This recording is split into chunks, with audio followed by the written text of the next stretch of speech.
పరలోకమందున్న పరిశుద్ధ తండ్రి, ఇంతవరకు కాచి భద్రపరిచి క్షేమంగా నడిపించేందుకు మీ వందనాలు స్తోత్రాలు తండ్రి. తండ్రి సాయంత్రం సమయంలో తండ్రి మీ అందరిలాగా చేరి తండ్రి మీ యొక్క వాక్యాన్ని నేర్చుకోవడానికి ఇలా చేరి ఉన్నాం తండ్రి.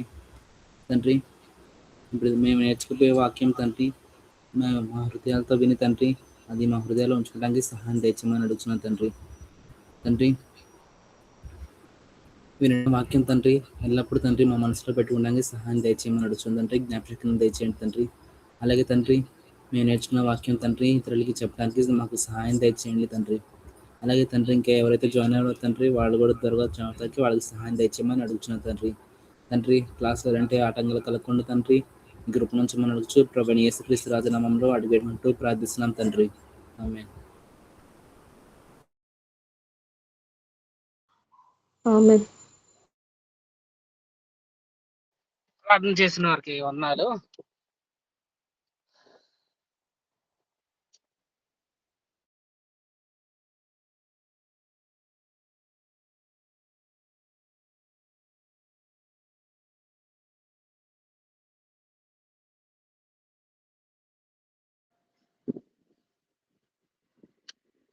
ఈరోజు మనకి వాక్యం చెప్పడానికి సహోదరులు ఇమానియల్ గారు మన మధ్య ఉన్నారు. బ్రదర్ మనకి వాక్యాన్ని వివరిస్తారు. సో సమయాన్ని ఆయనకి అప్పగిస్తున్నాం. నేను స్వార్థ పని మీద వేరే ప్లేస్లో ఉన్నాను, నాకు సిగ్నల్ సరిగ్గా ఉండదు. సో వీలైతే లాస్ట్లో జాయిన్ అవుతాను, లేదంటే బ్రదర్ ఇమానియల్ గారు చేసే ప్రార్థనతో క్లాస్ని క్లోజ్ చేసుకుందాం అండి. అందరికీ వందనాలండి. వందనాలు కదా. వందనాలు.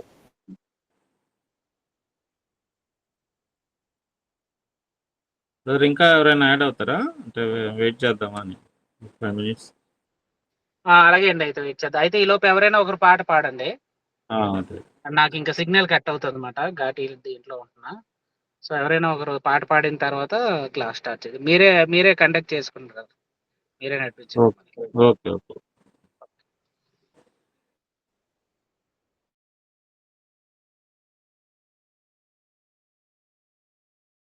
అటెండెన్స్ వేస్తారా బ్రదర్? కొన్ని నెంబర్స్ తీసుకున్నాను, ఇంకా ఎవరైనా జాయిన్ అయితే వెంటనే మీ నెంబర్ చెప్పండి, నేను నోట్ చేసేసుకుంటా. అన్నయ్య 26 అన్నయ్య స్టెల్లా. ఓకే అమ్మా. Okay okay okay. సార్ వందనాలండి. నా నెంబర్ 12. నేను సాత్విక్ వాళ్ళ చిన్నమ్మని. ఓకే అమ్మా. Okay sister. ఓకే.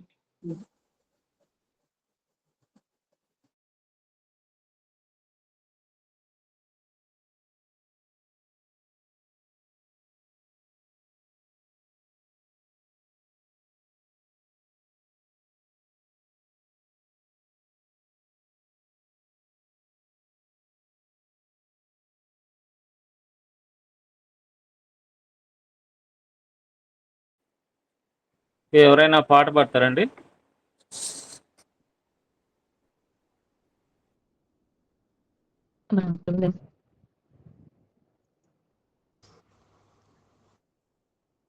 నీ పాదం మృక్కేదా నిత్యము స్తుతించి నిన్ను పాడి కీర్తించేదా యేసయ్యా. నీ ప్రేమ పొంగుచున్నది యేసయ్యా, నీ ప్రేమ పొంగుచున్నది. నీ పాదం మృక్కేదా నిత్యము స్తుతించి నిన్ను పాడి కీర్తించేదన్ యేసయ్యా. నీ ప్రేమ పొంగుచున్నది యేసయ్యా, నీ ప్రేమ పొంగుచున్నది. పరిశుద్ధమైన పరవశమే పరమాయేసుని కృపవరమే. పరిశుద్ధమైన పరవశమే పరమాయేసుని కృపవరమే. వేదకి నన్ను కనుకొంటివి, వేదకి నన్ను కనుకొంటివి. పాడుటకు పాటనిచ్చితివి, పాడుటకు పాటనిచ్చితివి. నీ పాదం నృత్యద నిత్యము స్తుతించి నిన్ను పాడి కీర్తించేదనిసయ్యా నీ ప్రేమ పొంగుచున్నది యేసయ్యా నీ ప్రేమ పొంగుచున్నది నా హృదయ దైవం నీవు నాదు రక్షక నా ప్రాణమా నా హృదయ దైవం నీవు నాదు రక్షక నా ప్రాణమా ప్రేమించేదన్ యేసునాదా ప్రేమించేదన్ యేసునాదా ప్రేమాముఖము దర్శించేదన్ ప్రేమాముఖము దర్శించేదన్ నీ పాదం కేద నిత్యము స్తుతించి నిన్ను పాడి కీర్తించేదన్ యేసయ్యా నీ ప్రేమ పొంగుచున్నది యేసయ్యా నీ ప్రేమ పొంగుచున్నది పరిశుద్ధమైన కీర్తితోను ప్రకాశమైన శిఖరముపై పరిశుద్ధమైన కీర్తితోను ప్రకాశమైన శిఖరముపై శీఘ్రముగా చేర్చెదవు శీఘ్రముగా చేర్చెదవు సియోనులో నిన్ను కీర్తించేదను సియోనులో నిన్ను కీర్తించేదను నీ పాదం మొక్కేద నిత్యము స్తుతించి నిన్ను పాడి కీర్తించేదన్ యేసయ్యా నీ ప్రేమ పొంగుచున్నది యేసయ్యా నీ ప్రేమ పొంగుచున్నది థ్యాంక్ యూ బ్రదర్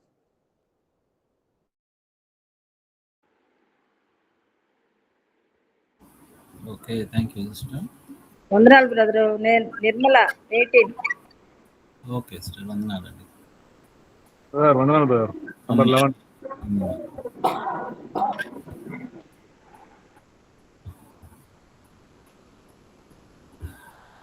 ఓకే అండి, ప్రార్థన చేసుకుని కార్యక్రమం ప్రారంభించుకుందాం.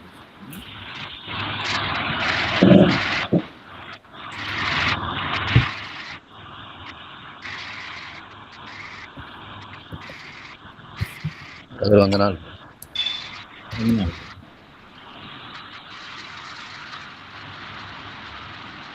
కొంచెం ఓకే, ప్రార్థన చేసుకున్నాం అండి. ప్రేమ కలిగిన మా ప్రియ పరలోకపు తండ్రి, మీ కృపచేత దయచేత తండ్రి, మరి ఇదను మీ కుమారుని ద్వారా మిమ్మల్ని ఆరాధించే అవకాశం మాకు దయచేశారు. అందుని బట్టి స్తోత్రాలు తండ్రి. మరి మీ గ్రంథాన్ని పరిశీలనగా తెలుసుకొనుటకు అందులో ఉన్నటువంటి మరి అనేక సంగతులు మా జీవితానికి, మా భవిష్యత్తుకి, మా గతాన్ని చూపించేటువంటి, ఎక్కడ మార్పులు అవసరమో ఆ మార్పులను చూపించేటువంటి, ఎక్కడ నిత్య జీవిత మార్గం ఉన్నదో దాన్ని మా ముందుంచేటువంటి మీ గ్రంథాన్ని తండ్రి పఠించడానికి ఇష్టపడి మీ సన్నిధిలో చేరున్నటువంటి బిడ్డల కొరకే మీకు కృతజ్ఞతాస్తులు చెల్లిస్తున్నాం. వారు తమ సమయాన్ని ఖర్చు పెట్టి తండ్రి మీ యొక్క గ్రంథాన్ని నేర్చుకున్నటకు వారు చేస్తున్న ప్రయాసం దీవించి ఆశీర్వదించి, ముఖ్యంగా ఈ తరగతిలోనైనా ఏ అంశం అయితే మరి తెలుసుకోబోతున్నారో వాటన్నిటి విషయంలోనైనా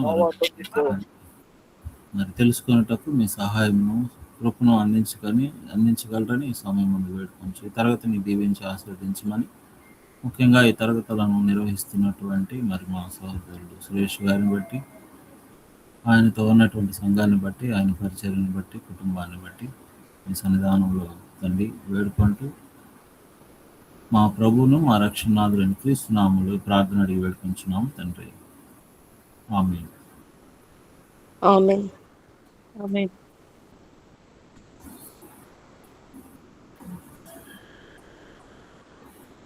ఓకే అండి. ఈరోజు మరి సహోదరులు స్వార్థ పని మీద ఉండడం వల్ల మరి మరొకసారి నేను మీతో కలిసి ఈ విధంగా దేవుని యొక్క వాక్యాన్ని పంచుకునే అవకాశాన్ని కలిగి ఉన్నాను. అందుని బట్టి దేవునికి కృతజ్ఞతలు చెల్లిస్తున్నాను. ఆ, సాధారణంగా మనిషికి దేవుడిచ్చినటువంటి రక్షణ సంకల్పం ఏదైతే ఉన్నదో, అంటే ప్రతిదానికి కూడా ఒక ప్రొసీజర్ అనేది ఉంటుంది అన్నమాట. ప్రొసీజర్ అంటే ఇప్పుడు మీరు ఏదైనా ఒక సర్జరీ చేయించుకోవడానికి హాస్పిటల్కి వెళ్ళారంటే మొదటి నుంచి చివరి వరకు ఒక ప్రొసీజర్ ఉంటుంది. దాన్ని ప్రొసీజర్తో పాటు ప్రోటోకాల్ అని కూడా ఉంటుంది అన్నమాట. ఇప్పుడు సీఎం గారు ఒక జిల్లాకు వచ్చి పర్యటించాలంటే అక్కడ ఒక ప్రోటోకాల్ ఉంటుంది, ఒక ప్రొసీజర్ ఉంటుంది. అంటే ఇలా ఏ ఏ తేదీన ఏ సమయానికి ఏమేం జరగాలి అనేటువంటి ఒక ప్రాసెస్ ఉంటుందన్నమాట. అలాగే సర్జరీ విషయంలో కూడా ఒక ప్రాసెస్ అనేది ఖచ్చితంగా జరుగుతుంది. మొట్టమొదటిగా పేషెంట్ సర్జరీ లోపలికి వెళ్ళడానికి ముందే ఎలా సిద్ధపడాలి, వెళ్ళిన తర్వాత ఎక్కడెక్కడ ఎలాంటి పరిస్థితులు, ఎక్కడ ఏది జరగాలి, మొదట ఏం జరగాలి, రెండోది ఏం జరగాలి, మూడోది ఏం జరగాలి, ఇలాగా ప్రతిదీ కూడా అంటే మత్తు ఇవ్వడం దగ్గర నుంచి చివరికి కుట్లు వేసేంత వరకు కూడా ప్రొసీజర్ని ఫాలో అవుతారు. అలా ప్రొసీజర్ ఫాలో అవ్వకపోతే మళ్ళీ కొత్త సమస్యలు తలెత్తేటువంటి అవకాశం ఉంటుంది. అలాగే మనిషిని దేవుడు నిత్య జీవితానికి ఆహ్వానించడానికి అతనికి దేవుడు ఖచ్చితంగా ఒక ప్రొసీజర్ని ఇచ్చున్నాడు. ఇది ఎవరిని పడితే వారిని పరలోక రాజ్యానికి తీసుకువెళ్ళేటువంటి కార్యక్రమం అయితే కాదు. యేసుక్రీస్తు వారు హెబ్రీ పత్రిక 2వ అధ్యాయం 10వ వచనం చెప్పినట్లుగా అనేక మందిని మహిమకు తీసుకువెళ్ళేటువంటి కార్యక్రమాన్ని కలిగి ఉన్నారు. ఇది సాధారణంగా జరిగేటువంటి కార్యక్రమం కాదు. దీనికి కూడా ఒక ప్రొసీజర్ అనేది ఉంటుంది. సో ఈ ప్రొసీజర్లో భాగంగా దేవుడు ఈ లోకంలో ఉన్నటువంటి ప్రతి మానవుని యొక్క పరిస్థితి ఎలా ఉంది, ఎవరిని ఆయన పరలోక రాజ్యానికి వారసులుగా ప్రకటించబోతున్నాడు, ప్రతి వ్యక్తి కూడా ఈ భూమి మీద అందరము ప్రత్యేకించబడిన వారమే. ఒకరి వేలు ముద్రలు మరొకరికి ఉండవు. అంటే ఎవరి అకౌంట్ వాళ్ళదే, ఎవరి వ్యక్తిగతం వాళ్ళదే. అంటే మనందరం యూనిక్ ప్రోడక్ట్స్ అన్నమాట. యూనిక్, అందరం ప్రత్యేకమైనటువంటి వాళ్ళు. మరి ప్రాసెస్ ఏంటి? ఒక వ్యక్తి భూమి మీదకు రావడం, ఈ భూమి మీద ఉన్నటువంటి జీవిత కాలంలో అతను బ్రతకటం, ఆ బ్రతికినటువంటి బ్రతుకుని బట్టి, అతడు జరిగించిన క్రియలను బట్టి అతన్ని విలువ కట్టడం అనేది జరుగుతుంది. మరి ఈ విలువ అనేది ఎలా, దేని ఆధారంగా కట్టబడుతుంది, అది మనం అర్థం చేసుకోవాలి. వాక్యం ఏం చెప్తుంది? రోమాపత్రిక 3వ అధ్యాయము 10వ వచనం ఎవరైనా చదవండి. రోమాపత్రిక 3:10.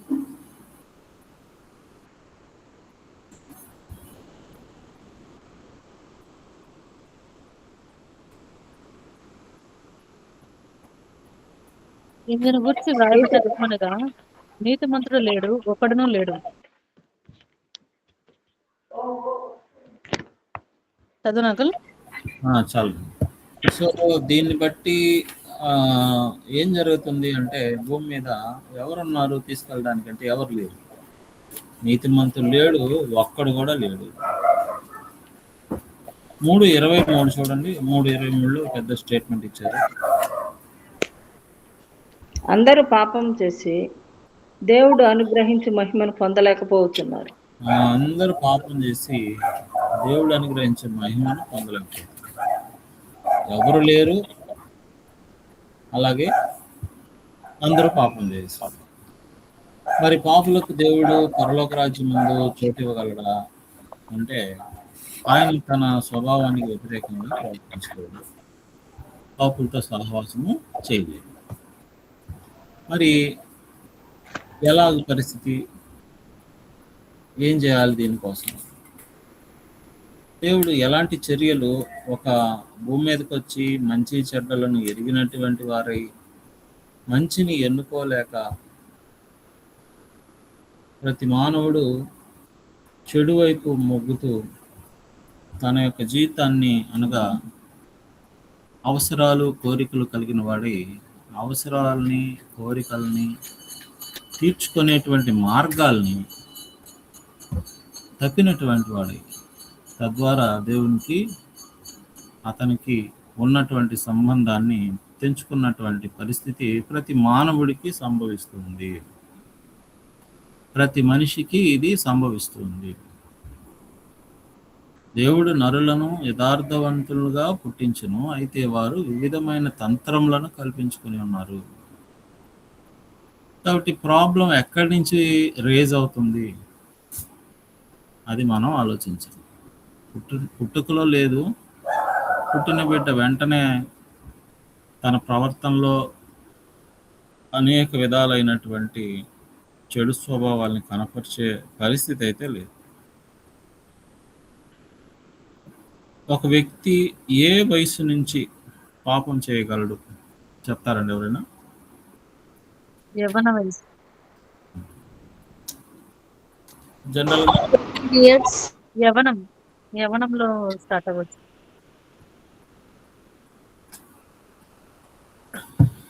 ఎంత ఉంటుంది ఏజ్? 14.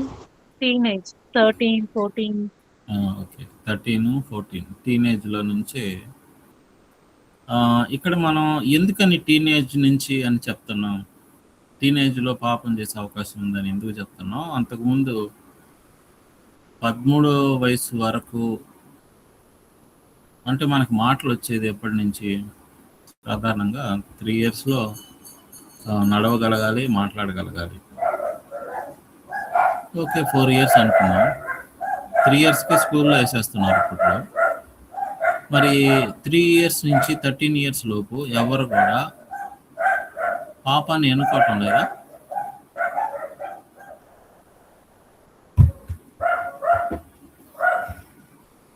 అంటే అంకుల్ అది బాల్యం కదా, మంచి చెడులు తెలియని వయసు, అండ్ మనస్సాక్షి అప్పుడు పనిచేయదు కదా. ఓకే,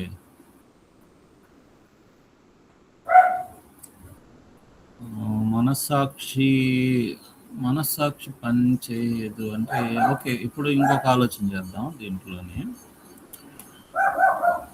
మీ ఏరియాలో ఒక మర్డర్ జరిగింది.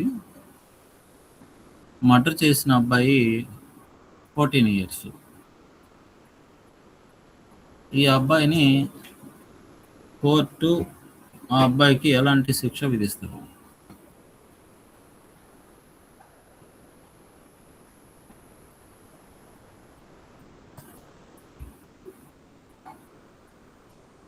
చిన్నపిల్లల కస్టడీకి తీసి పంపిస్తారు.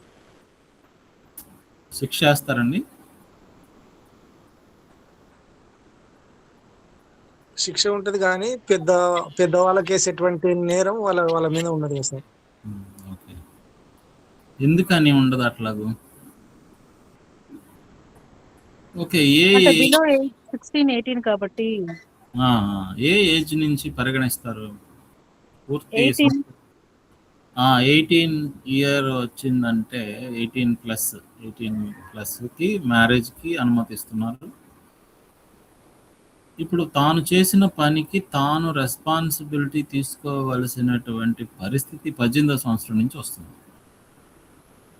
అంటే అతడు ఇప్పుడు నేరస్తుడు. 14లో చేసినాడంటే ఇతడు పూర్తి నేరస్తుడు కాదు, పరిపూర్ణ నేరస్తుడు కాదు. ఎందుకంటే ఇంకా తెలీదు.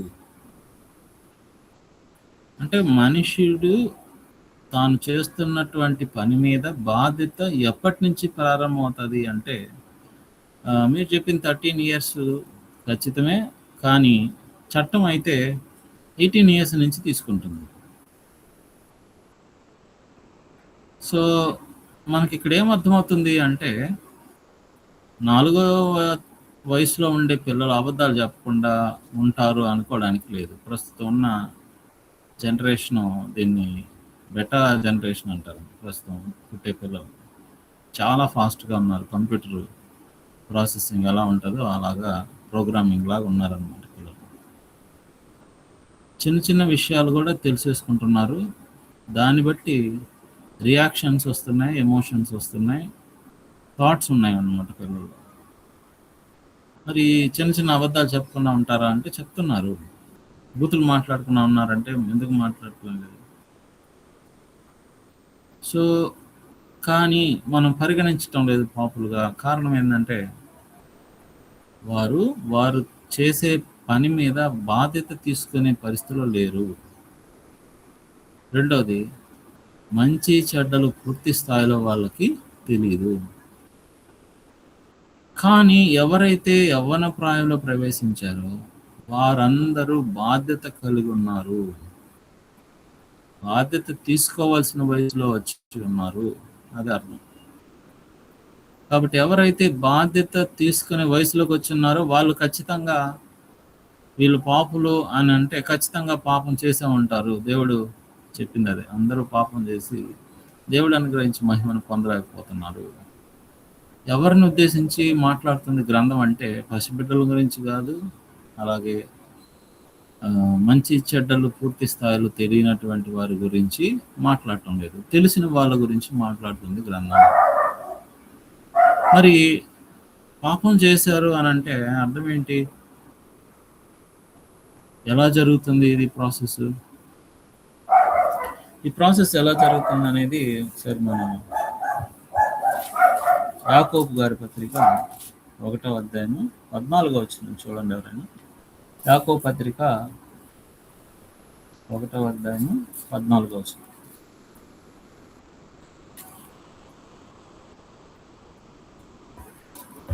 ప్రతి వాడును తన స్వకీయమైన దురాశ చేత కీయబడిన మరులను కొల్పబడిన వాడే శోధింపబడును. ప్రాసెస్ ఏంటండి ఇక్కడ? ప్రాసెస్ అంటే ఒక వ్యక్తి పాపం చేయడానికి ప్రాసెస్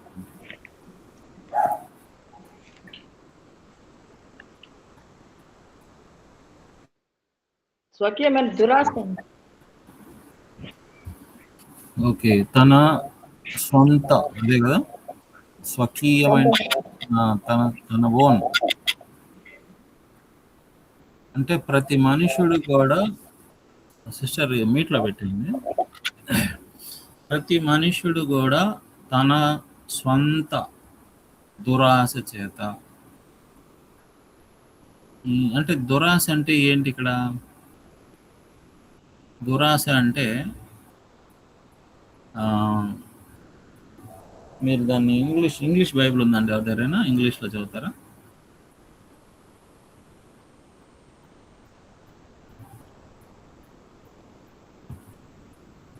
చెప్పండి నాకు.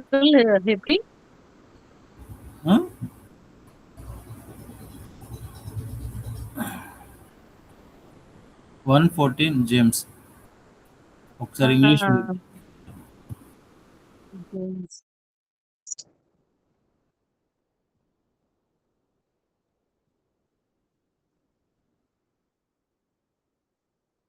But every man is tempted when he is drawn away of his own lust and enticed.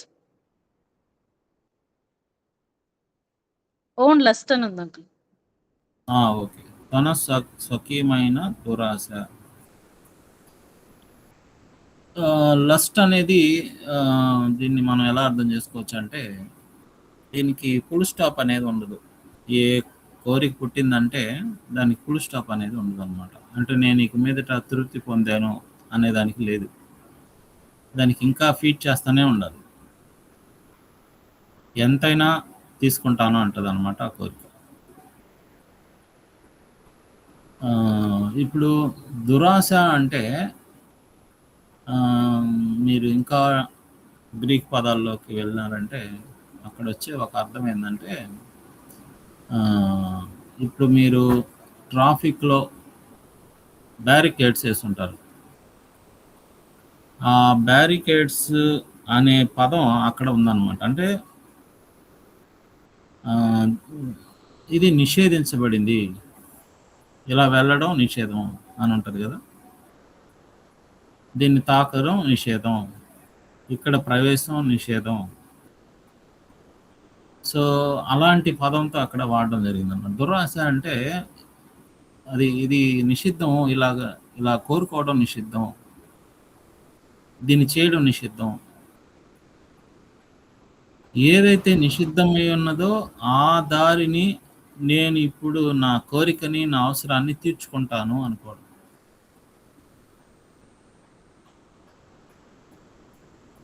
అదన్నమాట పాపం. అంటే ప్రతివాడు తన స్వకీయమైన దురాశ, ప్లస్ ఆశ అంటాం తెలుగులో, అంటే అదొక చెడ్డ ఆశ. అది అలో లేదు, ఇలా తీర్చుకోవడానికి లేదు, దీన్ని తీర్చుకోవడానికి లేదు అని. ఇప్పుడు మనం సమాజంలో చూస్తూ ఉంటాం, ఇవి నిషిద్ధం, ఇవి ఆరోగ్యానికి హానికరం, ఇలాంటి బోర్డులు మీరు చూసే ఉంటారు. సిగరెట్ ప్యాకెట్ పైన ఉంటుంది, అలాగే ఒక్క పొడి, తర్వాత బ్రాందీ, విస్కీ, ఈ లేబుల్స్ పైన ఉంటుంది. మద్యపానం ఆరోగ్యానికి హానికరం, prohibited. ప్రొహిబిటెడ్. Thank you. నేను ఈ పదం ప్రతిసారి మర్చిపోతా చెప్పేటప్పుడు. ప్రొహిబిటెడ్. ఇంకో పదం ఉంది సిస్టర్, ఇంకో పదం injurious to health, injurious to health, ఆరోగ్యానికి హానికరం. అది కాదు. ఈ గ్లాస్ అనే దానికి ఇంకొక పదం, రిస్ట్రిక్టెడ్ తో పాటు ఇంకొక పదం కూడా ఉంది. సో అంటే మనం ఏం ఆలోచిస్తున్నాం ఇక్కడ అంటే ఈ దురాశ అనేది అది వద్దు. ఇప్పుడు దేవుడు అన్నీ తినండి, ఈ చెట్టు పండు మాత్రం తినద్దు అంటే ఏం చేశాడు దేవుడు? మనం సాధారణంగా ఆలోచిస్తే ఒక బ్యానర్ పెట్టినాడు, డు నాట్ ఈట్, రిస్ట్రిక్టెడ్, మిగతా అన్నీ తినండి, you are allowed, but here you are not allowed to eat. కానీ ఇప్పుడు నేను ఖచ్చితంగా నేను దీన్నే తింటాను అని అంటే, సిగరెట్ ప్యాకెట్ పైన ఉన్నటువంటి ఇది నిషిద్ధం, ఇది క్యాన్సర్ కారకం, కానీ నేను కొనుక్కొని తాగుతాను అంటే ఎవరు రెస్పాన్సిబుల్? ఇప్పుడు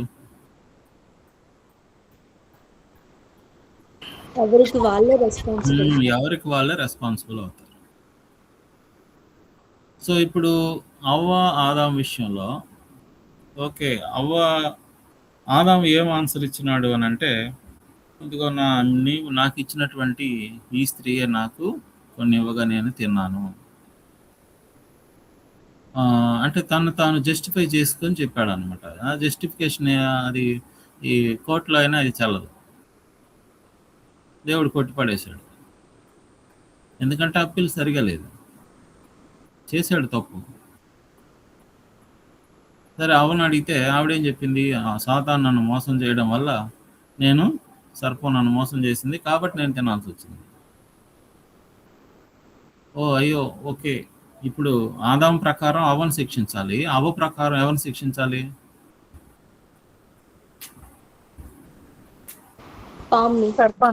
సర్పాన్ని శిక్షించాలి. ఓకే, వీళ్ళిద్దరు పాపం అమాయకులు, మొత్తం చేసినంత సర్పమే, కాబట్టి ఇప్పుడు సర్పాన్ని శిక్షిద్దాం అన్నాడా దేవుడు? ఆదాము కూడా శిక్ష విధించాడు.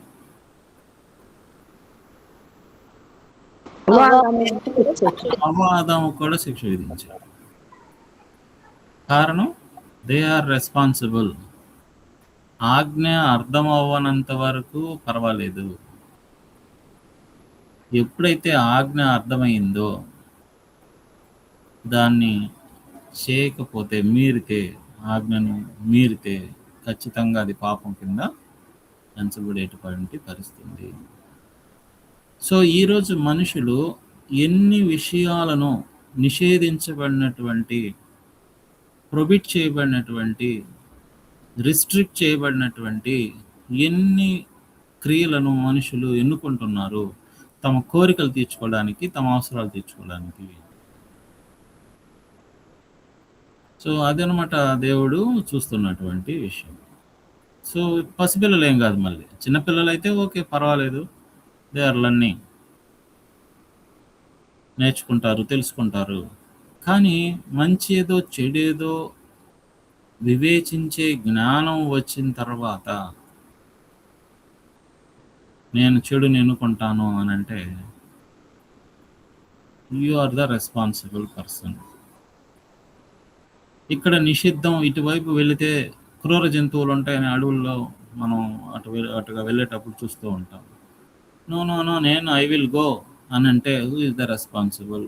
కాన్సిక్వెన్సెస్కి ఎవరు బాధ్యత వహిస్తారు? నీవే బాధ్యత వహించాలి. నేను డబ్బులు పెట్టి సిగరెట్ ప్యాకెట్ కొనుక్కొని ఇప్పుడు నేను దాన్ని తాగుతాను అంటే you are the responsible for your health. కాబట్టి దేవుడు కూడా ఇక్కడ మనిషిని నివారిస్తున్నాడు తప్ప మనిషిని చేతులు కాళ్ళు పట్టుకొని లాగటం లేదు పాపం చేయడానికి. ఒకవేళ అలా లాగితే మనిషికి తీర్పు మరోలాగా ఉంటుంది. కాబట్టి ఆదాము మంచి చెడులను ఎరుగునట్లు ఆదాము మనలో ఒకని వంటి వాడాయను. అంటే ఆదాము ప్రస్తుతం ఆయన పరిస్థితి ఎలా ఉందంటే పండు తినేయడం వల్ల మంచి చెడుల తెలివి జ్ఞానం వాళ్ళకి అబ్బుంది. కానీ దేవునికి మనిషికి మధ్య తేడా ఏంటి? దేవునికి కూడా ఆయన అన్నాడు మనలో ఒకని వంటి వాడయ్యాడు. అంటే దేవునికి మంచి చెడులు తెలుసు, కానీ మంచిని మాత్రమే ఎన్నుకుంటాడు దేవుడు. మనుషుడు మంచిని ఎన్నుకోలేడు. అందుకని ఇతన్ని తోట నుంచి వెలివేద్దాం అది జరిగింది. ఎందుకంటే ఒకవేళ జీవవృక్ష ఫలాలను తీసుకొని తిని నిరంతరం బ్రతుకుతాడేమో. అలా బ్రతకడానికి లేదు. పాపం చేసిన వ్యక్తి, మంచిని ఎన్నుకోనటువంటి స్టేట్లో ఉన్నటువంటి వ్యక్తిని ఎల్లకాలం బ్రతికేవాడుగా చేయడం అసాధ్యము. అలా చేయకూడదు. మనం చూస్తుంటాం కొన్ని పురాణాల్లో కొంతమంది రాక్షసులకి చావు అనేది లేకుండా వాళ్ళు వరాలు పొందుతారన్నమాట. వరాలు పొంది ఇప్పుడు విర్రవీగుతుంటారు.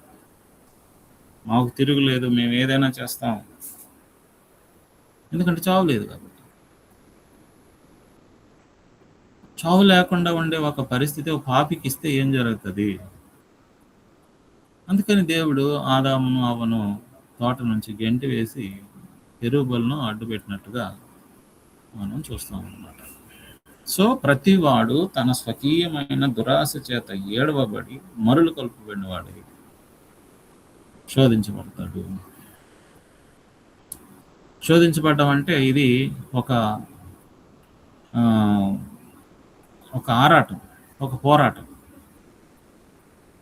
పాపం చేయడానికి అవకాశాలు లేనంత వరకు పర్వాలేదు, కానీ అవకాశం దగ్గర పడింది అని అంటే ఆరాటం పెరుగుతుంది. కానీ చేయాలి. కాబట్టి శోధించబడి మనుషులు పాపం చేస్తారు. సో ఎప్పుడైతే పాపం జరిగిందో వెంటనే ఎఫెసీ 2:1 చెప్పినట్టుగా పాపముల చేతను అపరాధముల చేతను చనిపోవడం జరుగుతుంది. He is spiritually dead. అంటే దేవునికి మనిషికి మధ్య ఉన్నటువంటి సంబంధం తెగిపోయింది. He is not belongs to God అన్నమాట. మరి ఇలాంటి ఒక స్థితిలో ఉన్న వ్యక్తి, అతని జీవితం, అతని యొక్క ఆలోచనలు, అతను తీసుకునే నిర్ణయాలు, అతని ఇంటెన్షన్స్ ఎలా ఉంటాయంటే ఆల్ ఆర్ బ్యాడ్ అన్నమాట. ప్రతిదీ కూడా ఏ ఆలోచన చేసినా అందులో చెడే కనిపిస్తుంది. సో మనిషి బ్రతుకు ఎలా ఉంటుందంటే, ఒకసారి ఎఫ్ఎస్సి పత్రికలోకి వెళ్దాం. 2వ అధ్యాయము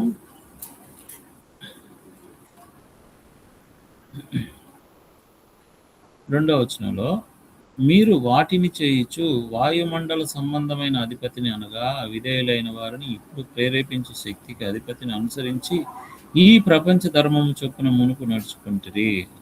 వారితో కలిసి మనం అందరమును శరీరము యొక్కయు మనసు యొక్కయు కోరికలను నెరవేర్చుకొనుచు మన శరీర ఆశలను అనుసరించి మునుపు ప్రవర్తించచ్చు. పరిస్థితి ఎంత దారుణం అయిపోయిందంటే, శరీరం యొక్కయు మనసు యొక్కయు కోరికలు నెరవేర్చుకుంటూ. ఏంటి దీని అర్థం? శరీరానికి ఉన్న కోరికలు ఓకే, మనసుకున్న కోరికలు, వాటిని నెరవేర్చుకుంటూ స్వభావ సిద్ధముగా దైవ అగ్రతకు పాత్రులమయ్యాము అని. అంటే ఇప్పుడు మనిషిలో పుట్టేటువంటి కోరికలు ఎలా ఉన్నాయి, వాటిని విలువ కడితే, ఆ కోరికను విలువ కడితే, ఆ కోరిక మనిషిని ఎంత విలువ ఇవ్వగలుగుతుంది? పర్వాలేదు, మంచి కోరిక కోరాడు అని ఎంతవరకు చెప్పగలం అంటే, నో. మనిషిలో పుట్టే కోరికలన్నీ కూడా మరి వాయుమండల సంబంధమైన అధిపతిని అనగా ప్రపంచ ధర్మము చొప్పున నడుచుకునేటువంటి వారుగా మారిపోయారు. మరి ఇప్పుడు రెస్క్యూ చేయడానికి ప్రాసెస్ ఏంటి? అలాంటి ఒక వ్యక్తిని రెస్క్యూ చేయాలంటే ఎలాగో?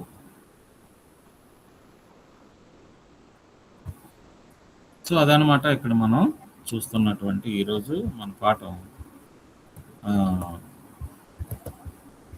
మీకు ఆల్రెడీ వచ్చి ఉంటుంది అనుకుంటున్నా గ్రూప్లో.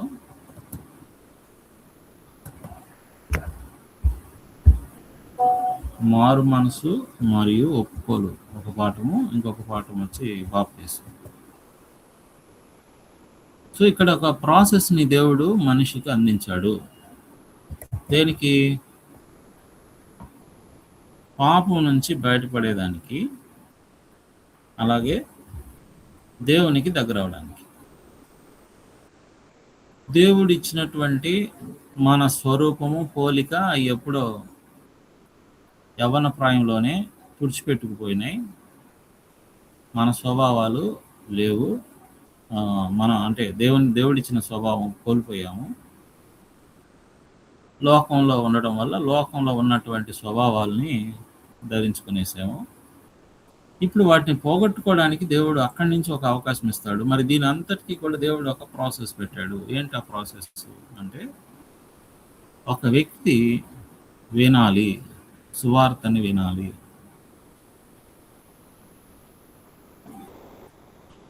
రెండో స్టెప్లో అతడు విన్న దాన్ని విశ్వసించాలి. ప్రాసెస్ అన్నమాట ఇది. ఒక వ్యక్తి రక్షించబడడానికి ప్రాసెస్. ముందు తన జీవితాన్ని గురించి వినాలి, తను ఎక్కడున్నాడో తెలుసుకోవాలి, దేవుని గురించిన సత్యాన్ని వినాలి, మనిషిని గురించిన సత్యాన్ని గురించి వినాలి, మనిషి యొక్క భవిష్యత్తుకు సంబంధించినటువంటి సత్యాలు వినాలి, దేవుడు చేసిన ఏర్పాటు ఏంటో తెలుసుకోవాలి, దాన్ని వినాలి. అంటే ఫస్ట్ అతడు తన చెవులకు పని పెట్టాలి. దేవుడు తన గ్రంథం నుంచి చెప్పేటువంటి ఆలోచనలను వినాలి. రెండో స్టెప్లో ఏది విన్నాడో దాన్ని విశ్వాసం ఉంచాలి దాని మీద. చూడండి, వీటిలో ఏ ప్రాసెస్ పోయినా కానీ ఖచ్చితంగా మనిషికి రక్షణ అనేది రాదు. నేను వినండి అని అంటే కూడా అయిపోయింది. నువ్వు వినకపోతే your not in the process. చాలామంది వినరు. యవ్వన ప్రాయంలో ఉండే వాళ్ళైతే చర్చికి రా బాబు అంటే, అబ్బే వాక్యం విన్నాయన అంటే అసలు అవసరం లేదు, టైం ఉండదు. పాటలు వింటారు, సినిమాలు వింటారు, వాళ్ళకి ఇష్టం వచ్చిన కాన్వర్సేషన్స్ వింటారు, కానీ వాక్యం మాత్రం వినరు. మరి ఎలాంటి వారు వింటారు వాక్యం?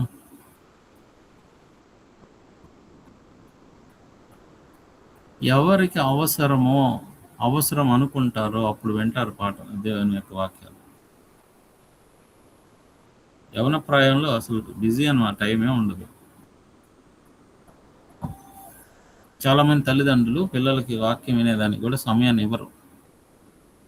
చదువు చదువు చదువు చదువు ఏం చదవాలి? 10th క్లాస్ చదవాలి. ఏం చదవాలి? ఇంటర్మీడియట్ చదవాలి. ఏం చదవాలి? నీట్కి ప్రిపేర్ అవ్వాలి, దానికి ప్రిపేర్ అవ్వాలి, దీనికి ప్రిపేర్ అవ్వాలి. అయిపోయింది టైం అంతా.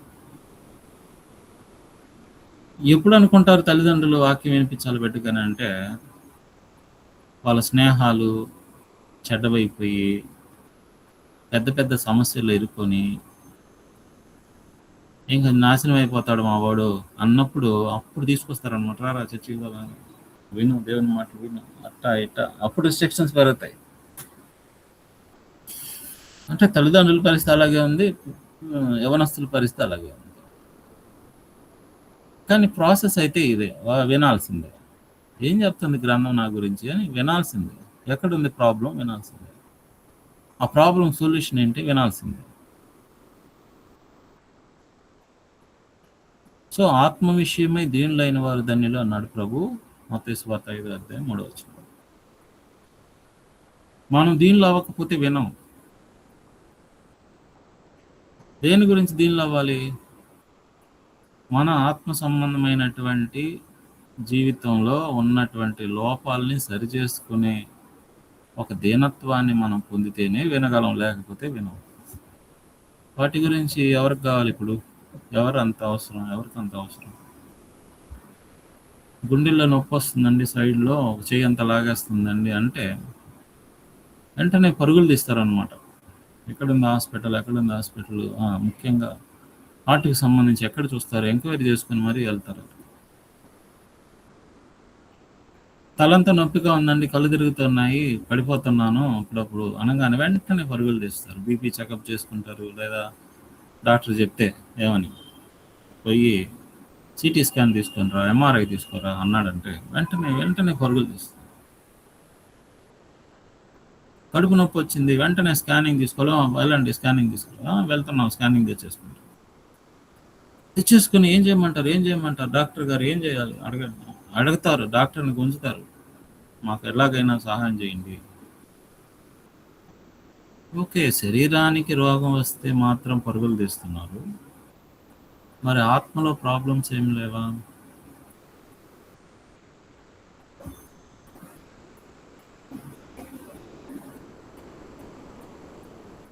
చూడండి, ఇప్పట్లో శరీరంలో ఉన్న రోగాలు అని చెప్పండి అంటే టక చెప్పేస్తున్నారు.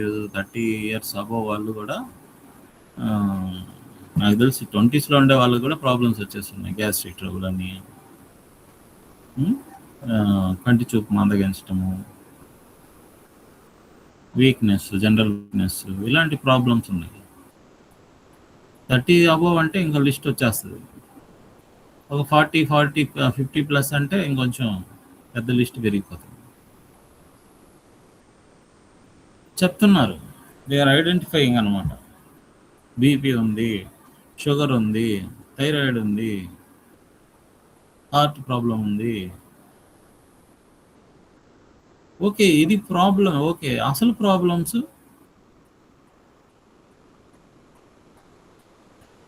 నీ కోపం ఎక్కువ అనగానే ఎవరు ఏ డాక్టర్ దగ్గరికి పోతున్నారు కోపాన్ని తగ్గించుకోవడానికి? నీకు చాలా ద్వేషం ఎక్కువ ఉంది, అవునా? Okay, no problem. ఒకవేళ ద్వేషం ఉంది, ఏ హాస్పిటల్కి వెళ్తే ద్వేషం పోయి ప్రేమ అనేది వస్తుంది?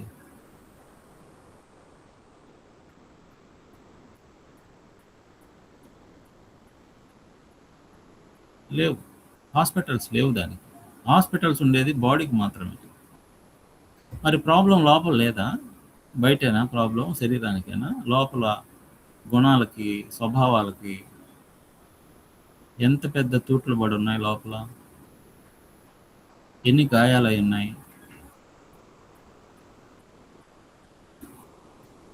మరి గలతీ పత్రిక 5వ అధ్యాయము శరీర కార్యాల గురించి చెప్పింది. జారత్వము, ఇది సమస్య కాదా? జారత్వం సమస్య కాదా? జారత్వం అంటే ఏందో చెప్తారండి ఎవరైనా?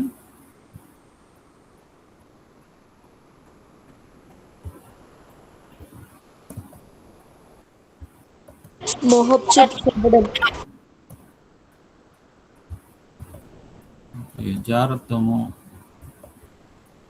జారత్వము, వ్యభిచారం. వ్యభిచారానికి జారత్వానికి డిఫరెన్స్ చెప్తారా?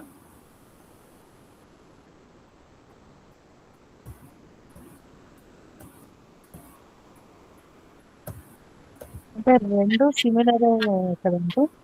ఆ, రెండు లైంగిక అవినీతికి పాల్పడటమే, అవును. కానీ ఒక మేజర్ డిఫరెన్స్ ఉంది. జారత్వం అంటే పెళ్లి తర్వాత చేసేదాన్ని అంటారు. వ్యభిచారం అంటే అది బ్యాక్ లేదు, పెళ్లికి ముందు జారత్వం, పెళ్లి తర్వాత వ్యభిచారం. వివాహం తర్వాత జరిగేది వ్యభిచారం. అంటే ఒక వివాహం అయినటువంటి వ్యక్తి తాను ఇంకొకరి లైంగిక సాంగత్యాన్ని కోరుకున్నాడంటే దాన్ని వ్యభిచారం అంటారు. ఎందుకంటే ఆల్రెడీ ఒక విశ్వాసంలో ఉన్నాడు, ఒక వాగ్దానంలో ఉన్నాడు, నువ్వే నా భర్త, నువ్వే నా భార్య అనేటువంటి ఒక కమిట్మెంట్లో ఉన్నాడు. ఆ వ్యక్తి దాన్ని తుంచి నేను నిన్ను తప్ప ఇంకొకరిని కూడను అని వాగ్దానం చేసి, లేక ప్రామిస్ చేసి, ప్రమాణం చేసి ఇప్పుడు ఇంకొకరితో దాన్ని చేయడం అనేది అది ఇంకా పెద్దదన్నమాట. మోర్ ఎఫెక్టివ్ సిన్ అది. వివాహం కాకముందే ఎలా పడితే అలా, ఎవరితో పడితే వారితో లైంగిక సాంగత్యాన్ని నేను చేస్తానంటే అది జారత్వం. బోత్ ఆర్ ఈక్వల్ సిన్సే, కానీ డిఫరెన్స్ ఏంది ఇక్కడ అంటే పెళ్లి కాని వాళ్ళు, పెళ్ళైన వాళ్ళు. మరి ఇది ప్రాబ్లం కాదా సమాజంలో? యాక్సెప్టెడ్ అయినా?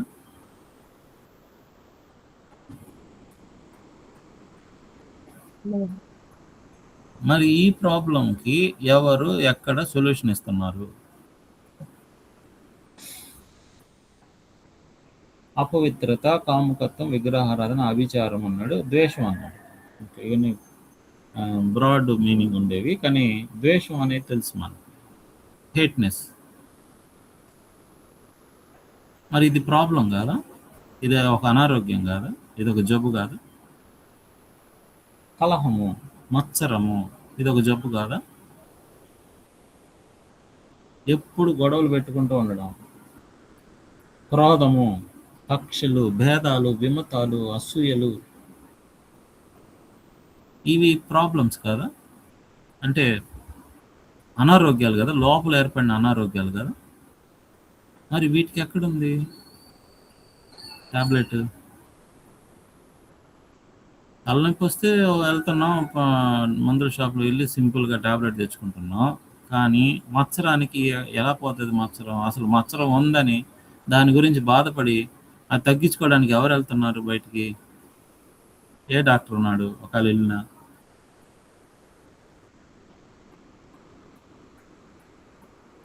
సో మనుషులు ఏమనుకుంటున్నారంటే ఇట్ ఈజ్ ఓకే, ఇది ఓకే, అది ఓకే, మద్యపానము ఇట్ ఈజ్ ఓకే. గవర్నమెంటే దాని మీద ముద్రిస్తుంది, గవర్నమెంటే అమ్ముతుంది. It is okay. No, it is not okay. ద్వేషము నాట్ ఓకే, అసూయ నాట్ ఓకే. ఎన్ని నష్టాలు తీసుకొస్తుంది అది. నిన్ను చెడిపేస్తుంది, నీతో ఉన్నటువంటి వారిని చెడిపేస్తుంది. అహంకారము ఇది ఒక పెద్ద అనారోగ్యం, పెద్ద జబ్బు. మరి దీన్ని పోగొట్టుకోవడానికి ఏం చేయాలి? ఎక్కడికి పోవాలి? వాక్యం చెప్పేది అదనమాట. ఇదిగో కయీను హేబేల్ చూడండి, కయీన్లో ఒక పెద్ద రోగం ఉంది. ఏంటి రోగం చెప్తారా? కయీన్ రోగం ఏంది? ద్వేషం,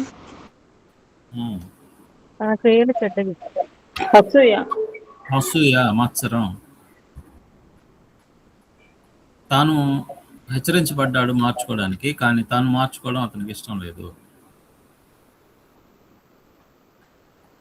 సో ఈ ప్రాబ్లం ఎంత దూరం తీసుకెళ్తుంది అంటే ఒకరిని హత్య చేసేంత దూరం తీసుకువెళ్తుంది. ఇది రోగం కాదా? సో ఈరోజు ఎంతమంది మనుషులు ఇలాంటి లోపల ఉన్నటువంటి రోగాలతో బాధపడుతున్నారు?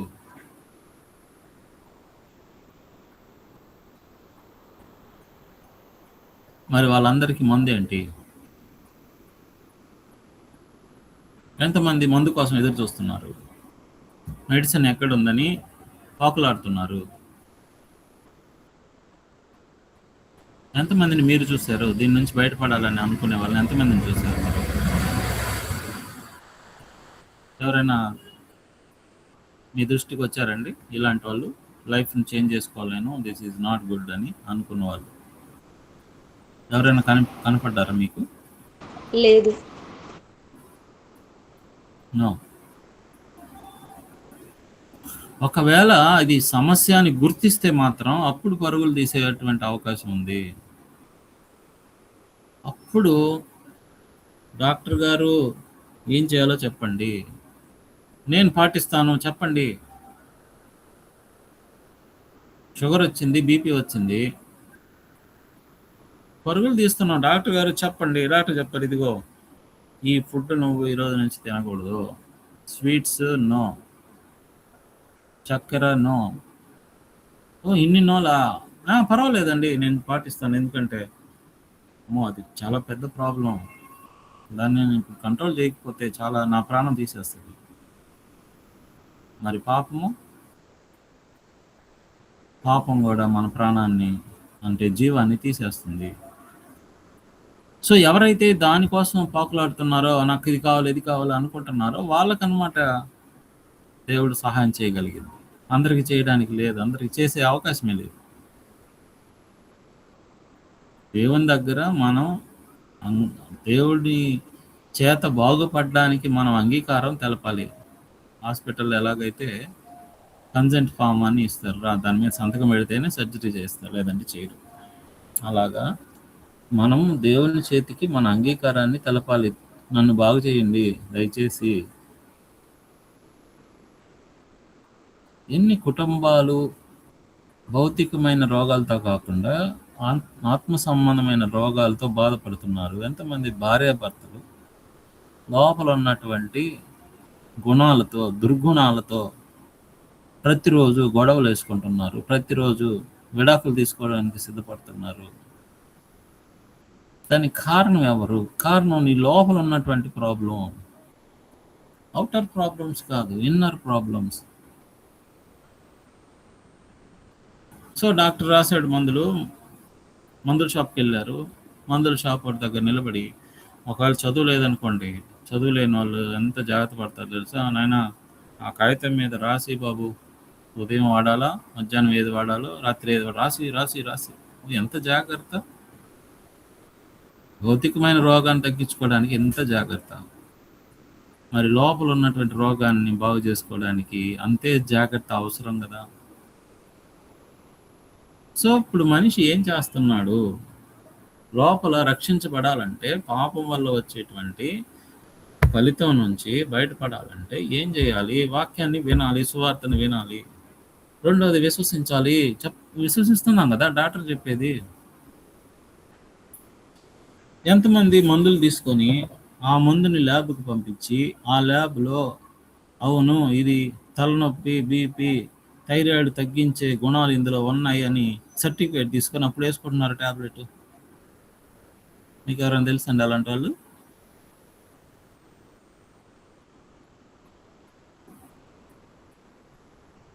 లేదండి.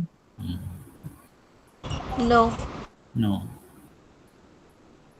ట్యాబ్లెట్ రాశాడు, ఈ ట్యాబ్లెట్ వాడమన్నాడు డాక్టర్, అంతే. అది తగ్గుతుంది. డాక్టర్ రాశాడు కాబట్టి తగ్గుతుంది, డాక్టర్ ఇచ్చాడు కాబట్టి తగ్గుతుంది. గుడ్డిగా కళ్ళు మూసుకొని దాన్ని తుంచుకొని నోట్లో నీళ్లు పోసుకొని మింగటం లేదా? మింగుతున్నాం. దాని విశ్వాసం అనరా?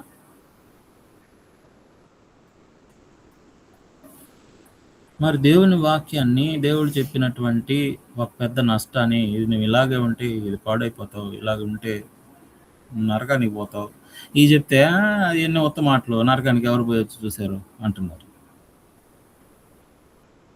మనిషి చచ్చిపోతే ఏం లేదండి, ఇంకేం లేదు. కొంతమంది అయితే ఇంకా 7 జన్మలు ఉన్నాయి, ఈ జన్మలో పర్వాలే, తప్పులు చేసుకో, పాపం చేసుకో, ఏమైనా చేసుకో, నెక్స్ట్ జన్మ ఉంటుంది అక్కడ మార్చుకుందాం అంట. ఇంకా వీలైతే 7వ జన్మలో మార్చుకుందిలే అంట. ఎవరు చూసి వచ్చి చెప్పారు నరకం ఉందని? ఇక్కడ మాత్రం ప్రూఫ్ కావాలి. డాక్టర్ ఒక మందు ఇస్తే ఆ మందు మంచిదో కాదో తెలుసుకోకుండానే నోట్లో వేసుకొని దానికి మాత్రం విశ్వాసం అవసరం లేదా? దానికి మాత్రం ప్రూఫ్ అవసరం లేదా? అవసరం లేదు. డాక్టర్ ఇచ్చాడు కాబట్టి అది మంచిది అయి ఉంటుంది. మరి దేవుని వాక్యం చెప్పిందంటే అది మంచిది కాదా? విశ్వాసం ఉంచడంలో కూడా పెద్ద సమస్యలు ఉన్నాయి ఈరోజు.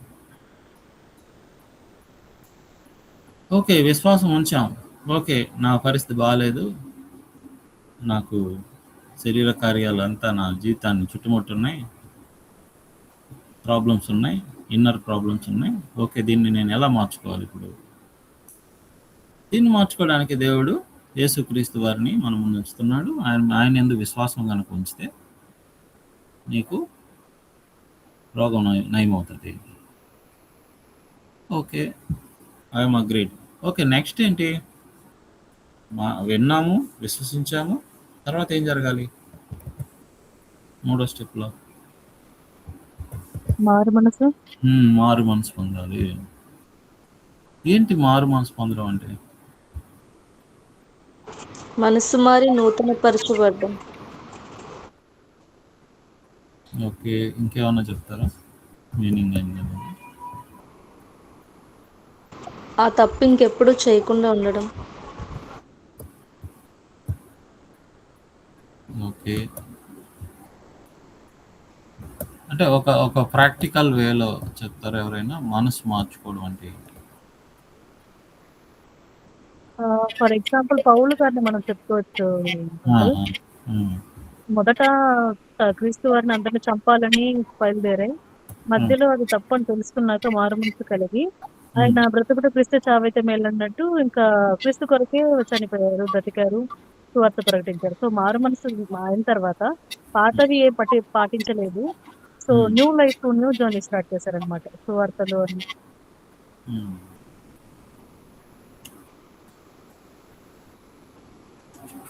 ఓకే, అంటే మారు మనస్సు ముందు అవసరమా బాప్తీసానికి, లేకపోతే ముందు బాప్తీసం అవసరమా? బాప్తీసానికి ముందే. బాప్తీసానికి ముందే మారు మనసు అవసరం. సో మారు మనసు అంటే ఏంటి ఇక్కడ?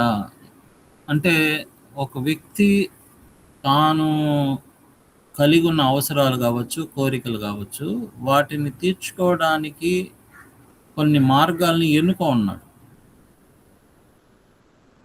ఆకలి తీర్చుకోవడానికి మార్గం ఎన్నుకున్నాడు, కామం తీర్చుకోవడానికి మార్గాలు ఎన్నుకున్నాడు, భద్రత తీర్చుకోవడానికి మార్గాలు ఎన్నుకున్నాడు, తన మనసులో హృదయంలో పుట్టిన కోరికలకి మార్గాలు ఎన్నుకున్నాడు. ఇప్పుడు వాక్యం చెప్పింది ఆ మార్గాలు కరెక్ట్ కాదు. నీకు కామం ఉంది అనంటే తీర్చుకోవాల్సిన దారులు అనేకం లేవు, వివాహమే ఒక దారి. ఇప్పుడు మారు మనసు అంటే ఏంటి? నేను ఇప్పుడు నా అవసరాల్ని, నా కోరికల్ని దేవుడు సూచించేటువంటి మార్గంలోనే తీర్చుకుంటాను.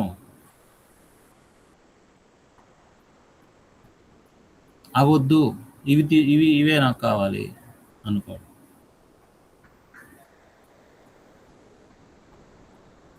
మీరు ఎప్పుడైనా పోలీస్ స్టేషన్లో కానీ, లేకపోతే పోలీస్ స్టేషన్లో ఈ సన్నివేశాలు ఎక్కువ కనిపిస్తుంటాయి. లాఠీ తీసుకొని దొంగనో లేకపోతే అక్కడ నేరం చేసిన వ్యక్తినో లాఠీలతో కొడతా ఉంటే అతను అరుస్తూ ఉంటాడు. చూడండి, అరవడం అంటే అయ్యో అమ్మ అని కాదు. సార్ సార్ సార్ తప్పైపోయింది సార్, సార్ ఇంకోసారి చేయండి సార్, ఇంకా దాని జోలికి పోండి సార్, అటు పోండి సార్, ఇటు పోండి సార్ అంటే అరవడం కాదు, కానీ లోపల నుంచి నేను మార్చుకుంటాను సార్, నా జీవితం అలా జరగదు సార్ ఇంకొకసారి అని బతిమాలుకుంటూ అరుస్తుంటారు. చూడండి, అది మారు మనసు అంటే. సమస్య వచ్చింది, ఈ సమస్య నేను మళ్ళీ తెచ్చుకోను. మరి తెచ్చుకొని అంటున్నావు, ఎలా బతుకుతావు మరి అంటే, ఇదిగో దేవుడు సూచించిన దారి నేను ఎన్నుకుంటాను. ఈ మార్గంలో నాకు అన్ని సమస్యలు వచ్చి పడ్డాయి, కానీ ఈ దారిలో నేను నా అవసరాన్ని, కోరికలను తీర్చుకుంటాను. యూటర్న్ తీసుకోవడం అంట. మొత్తం చేంజ్ అయిపోయింది, వే అంతా చేంజ్ అయిపోయింది. సో ఎంతమంది మార్చుకోవడానికి ఇష్టపడుతున్నారు, అదనమాట దేవుడు చూశాడు. వాక్యం విన్నారు, సత్యం ఏందో అర్థమైంది, దాని మీద నమ్మకం ఉంచారు. తర్వాత ఏంటంటే నా మనసుని నేను మార్చుకుంటున్నాను. సో ఇది మార్చుకోకపోతే సమస్యలు వస్తాయి. అందుకే మరి మీకు ఇది ఇచ్చినారండి చార్ట్, మారు మనసు ఒప్పుకోవాలనేది.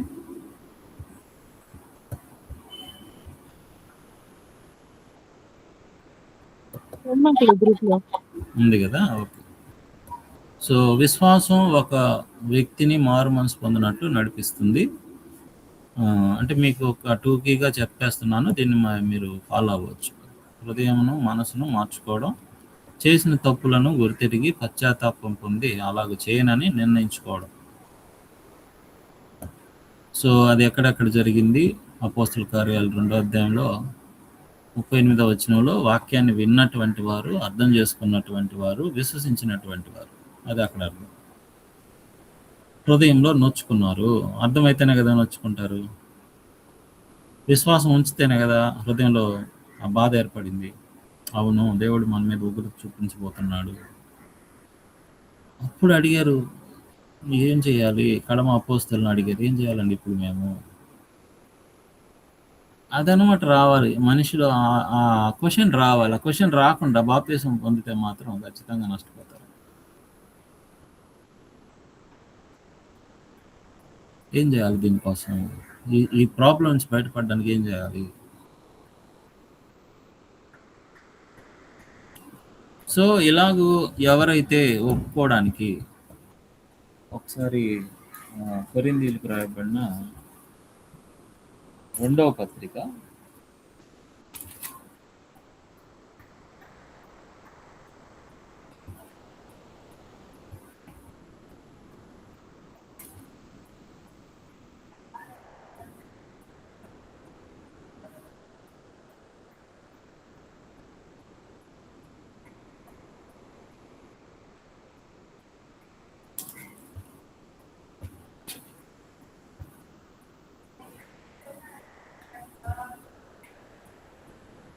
7వ అధ్యాయము, 2 కొరింథీ 7వ అధ్యాయము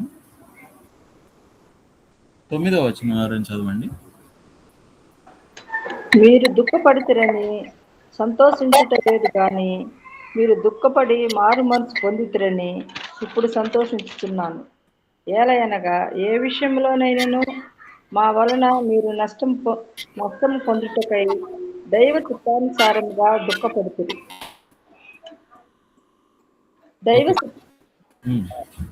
చిత్తానుసారమైన దుఃఖము రక్షణార్థమైన మారు మనసును కలుగుతుంది. ఈ మారు మనసు దుఃఖము పుట్టించును, అయితే లోక సంబంధమైన దుఃఖము మరణమును కలుగుదేవును. మీరు దేవుని చిత్త ప్రకారము మారు మనసు పొందాలి అంటున్నాడు. దేవుని చిత్త ప్రకారము అంటే ఏంటి దీని అర్థం? ఇప్పుడు చూడండి, దావీదు గారు పాపం చేశాడు, వ్యభిచారము మరియు నరహత్య చేశాడు. అక్కడ మనం చూసేటువంటి మారు మనసు ఏంటి?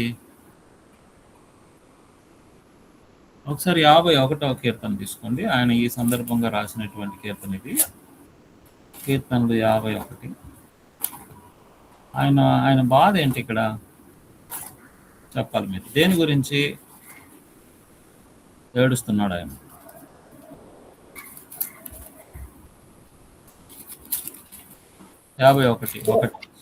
దేవా, నీ కృప చేత నన్ను కరుణించుము. నీ వాత్సల్య బాహుల్యము చొప్పున నా అతిక్రమలను తీర్చివేయుము. నా దోషం పోవునట్లు నన్ను బాగుగా కడుగుము. నా పాపము పోవునట్లు నన్ను పవిత్రపరచుము. నా అతిక్రమములు నాకు తెలిసే ఉన్నవి, నా పాపం ఎల్లప్పుడూ నా ఎదుటనున్నది. నీవు కేవలము నీకే విరోధముగా నేను పాపం చేసి ఉన్నాను. నీ దృష్టి ఎదుట నేను చెడుతనము చేసి ఉన్నాను. కావున ఆజ్ఞ ఇచ్చినప్పుడు నీవు నీతిమంతుడుగాను అగపడుదువు, తీర్పు తీర్చినప్పుడు నిర్మలుడుగా అగపడుదువు. ఏంటి ఇప్పుడు ఆయన ప్రార్థన? ఏమర్థమవుతుంది ఈ కీర్తనలో? పాపం చేసిన వ్యక్తి ఏంటి, ఆయన కన్ఫెషన్ ఏంది ఇక్కడ? పశ్చాత్తాపడుతున్నారు ఆయన. ఓకే, పశ్చాత్తాపం దేన్ని బట్టి పొందుతున్నాడు? దేన్ని బట్టి అంటే ఇప్పుడు పాపం చేయడం వల్ల. పశ్చాత్తాపం అనేది ఇప్పుడు చూడండి, నువ్వు తప్పు చేసావు కాబట్టి నేను ఇప్పుడు నిన్ను కొడతాను అన్నాం అనుకోండి, అంటే దానివల్ల వచ్చే పర్యవసానాలు నన్ను ఇబ్బంది పెడతాయి కాబట్టి నాకు అయ్యొద్దు అంటున్నాడా? నన్ను వాటి నుంచి కాపాడండి అంటున్నాడు.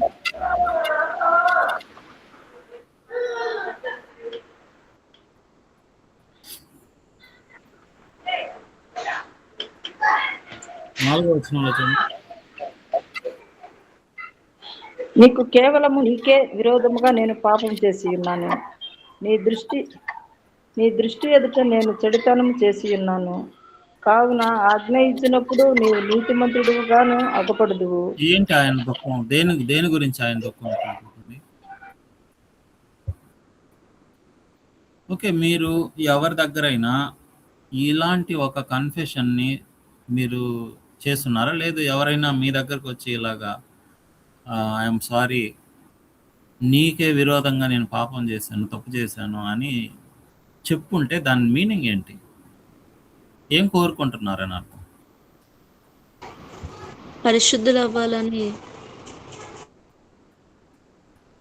పాప క్షమాపణ ఎదురు చూస్తున్నాం. ఓకే, మీకు ఇంకా అర్థమైనట్టు. ఇప్పుడు మీరు మీ దగ్గరికి తప్పు చేసినటువంటి ఒక వ్యక్తి మీ దగ్గరికి వచ్చారు, ఐఎమ్ వెరీ సారీ, నేను నీ దృష్టికి తప్పు చేసేసాను, నీకు తెలిసింది నేను చేసిన తప్పు, దయచేసి నన్ను క్షమించు అని అంటున్నారంటే వాళ్ళు ఏం కోరుకుంటున్నారు? మనతో కోరుకుంటున్నారు, మనతో రిలేషన్షిప్ని కోల్పోకూడదు అని కోరుకుంటున్నారు. మరి ఇక్కడ దావీదు గారు ఇలా ప్రార్థన చేస్తున్నాడు, లేకపోతే ఇలాంటి ఒక భావోద్రేకానికి గురైనాడు అంటే ఏం కావాలి ఇప్పుడు ఆయనకి? దేవునితో రిలేషన్షిప్ కావాలి, అదనమాట. దైవ చిత్తానుసారమైన అంటే దాని అర్థం ఏంటంటే నువ్వు ఎవరికి వ్యతిరేకంగా బ్రతికావు? దేవునికే వ్యతిరేకంగా బ్రతికావా? నిన్ను సృష్టించిన సృష్టికర్తకే వ్యతిరేకంగా బ్రతికావా? ప్రతిరోజు నీకు జీవవాయువుని, నీకు ఆహారాన్ని, నీకు నీళ్ళని, నీ జీవితానికి మూలమైనటువంటి వ్యక్తి అన్నీ ఇస్తున్న ఆ వ్యక్తి మీద నువ్వు వ్యతిరేకంగా ప్రవర్తించింది, అది రావాలన్నమాట. ఆ భావోద్రేకం కనుక రాకపోతే నాకు తిరిగి నా దేవుడు నాకు కావాలి, ఆయనతో ఉన్న నా సంబంధం తిరిగి కలుపుకోవాలి, ఇది గనక రాకపోతే ఇప్పుడు చూడండి, కయ్యను పాపం చేశాడు, దేవుడు ఆయన్ని వెళ్ళు, నువ్వు దేశదిమ్మరివి, నువ్వు ఎక్కడికి వెళ్ళినా పంట పండదు, నిన్ను చూసిన వాళ్ళందరూ నిన్ను ఇబ్బంది పెడతారు, నువ్వు దేశదిమ్మరి అయిపోతావు అనగానే ఏమన్నాడు వెంటనే? గుర్తుంది ఎవరికైనా?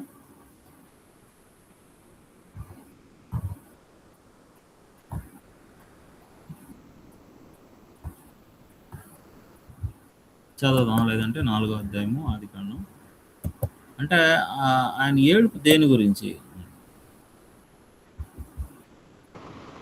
నేడు ఈ ప్రదేశం నుండి నన్ను వెళ్ళగొట్టితివి, నీ సన్నిధికి రాకుండా వెలివేయబడి దిగులు పడుచు భూమి మీద దేశదిమ్మరినై యుందును, కావున నన్ను కనుగొనవాడెవడో వాడు నన్ను చంపునని యెహోవాతో అనెను. ఏంది ఆయన బాధ ఇప్పుడు?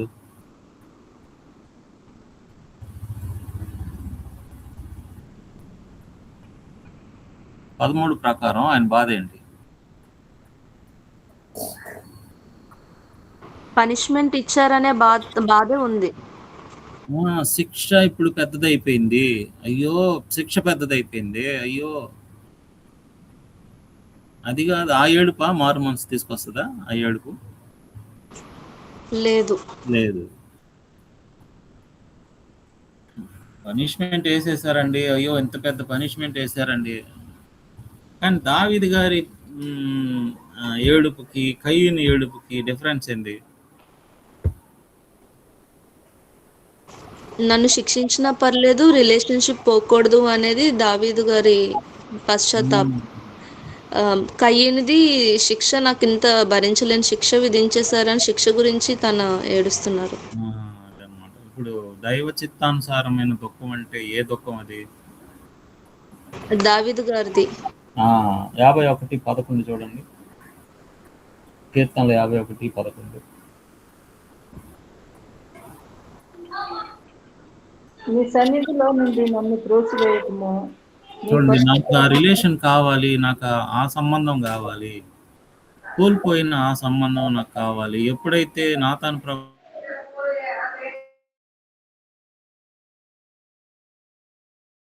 గుండె కరిగిపోయింది, ఎన్నో దేవునితో నా రిలేషన్షిప్ తెగిపోతుందా, దాన్ని ఎలాగైనా మళ్ళా కలుపుకోవాలి. అందుకే అంటున్నాడు, నన్ను కడుగు, నన్ను తుడుచు, నా పాపాన్ని పరిహరించు, ఇస్సోపుతో నా పాపాన్ని పరిహరించు, కడుగుము, నా హృదయాన్ని మార్చు అంటున్నాను. ఎందుకు? తిరిగి ఆయనతో సంబంధం కావాలి. కాబట్టి ఎంతమంది ఆ రిలేషన్ గురించి ఎదురు చూస్తున్నారు? బాప్తిసంలో బాప్తిసం నిన్ను దేవునికి కుమారుడిగా చేస్తుంది. ఎంతమంది కావాలి ఆ అవకాశం? అదనమాట పౌలు గారు చెప్పేది. దైవ చిత్తానుసారమైన దుఃఖము రక్షణార్థమైన మారు మనసుని కలుగజేస్తుంది. నేను దేవుని చిత్తానికి వ్యతిరేకంగా నడిచాను. పౌలు గారు, మీరు ఎవరో చెప్పారు కదా, పౌలు గారు మారు మనసు. పౌలు గారు బాధపడింది అక్కడే. ఎందుకు నేను ధర్మశాస్త్రాన్ని అన్నీ అనుకున్నానే, దాన్ని పాటించడమే నా జీవితం విధి అనుకున్నానే, మరి అదంత తప్ప యేసుక్రీస్తు వారిని అంగీకరించకపోవడం నేను చేసిన పెద్ద తప్పు. ఆయన వస్తాడని ఆల్రెడీ అనేక ప్రవచనాల్లో చెప్పున్నారే, ఆయన నేను తిరస్కరించింది, ఆయన వెంబడించే వాళ్ళ నేను ఇప్పుడు హింసిస్తున్నది, ఎంత పెద్ద పాపం చేసేసాను నేను. దాని అర్థం నేను దేవునికి దూరం అయిపోతానేమో. కాబట్టి అందులో నుంచి వస్తుందన్నమాట మారు మనసు అనేది, అందులో నుంచే రావాలి.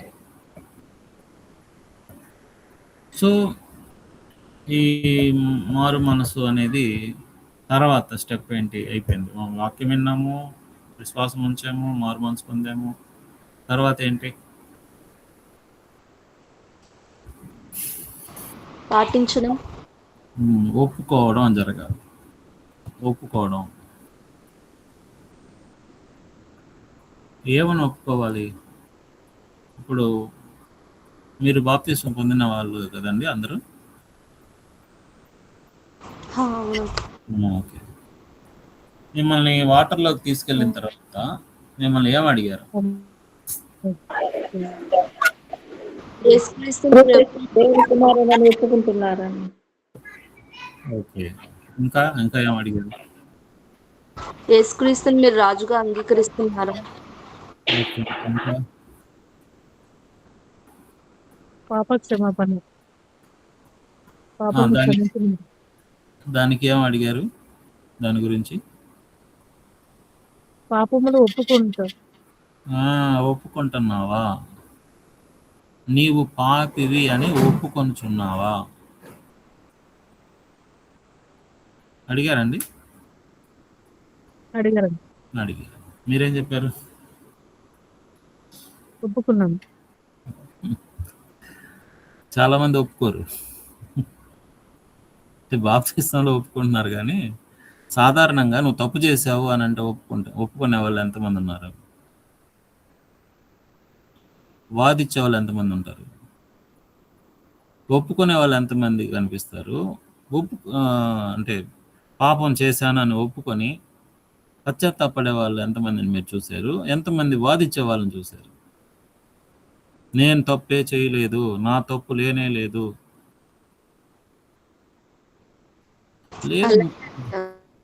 ఎవరు ఎక్కువ ఉంటారు ఈ రెండిట్లో? ఒప్పుకోని వాళ్ళు.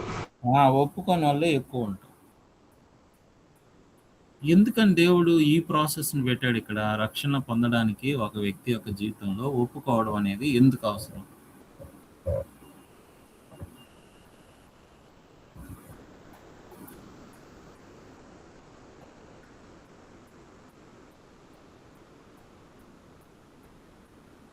కొంతమంది చెప్తున్నారు గంగలో వెళ్ళి మునగండి పాపాలు పోతాయి అంటున్నారు. మునిగితే పోతాయా?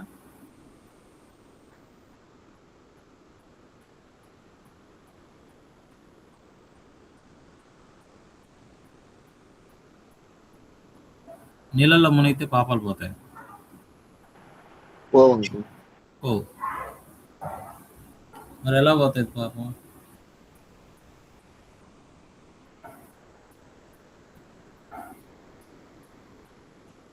అసలు నువ్వు ఏం చేసావో అది నీకు అర్థమైతే కదా ఏ పాపం చేసావో ఆ పాపాన్ని నువ్వు అవును అని నిర్ధారించుకుంటే అప్పుడు దానికి తగిన పరిష్కారం లభించే అవకాశం ఉంది. ఒప్పుకుంటే కదా.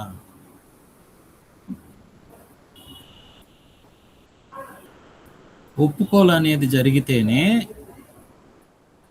నెక్స్ట్ న్యూ లైఫ్ని యాక్సెప్ట్ చేయడం అనేది నీ దగ్గరకు ఉంటుంది అనమాట. నీకు అందుబాటులోకి ఇస్తాడు దేవుడు. ఒప్పుకోకపోతే నో. ఒప్పుకోకపోతే క్షమాపణ అనేది కూడా రాదు.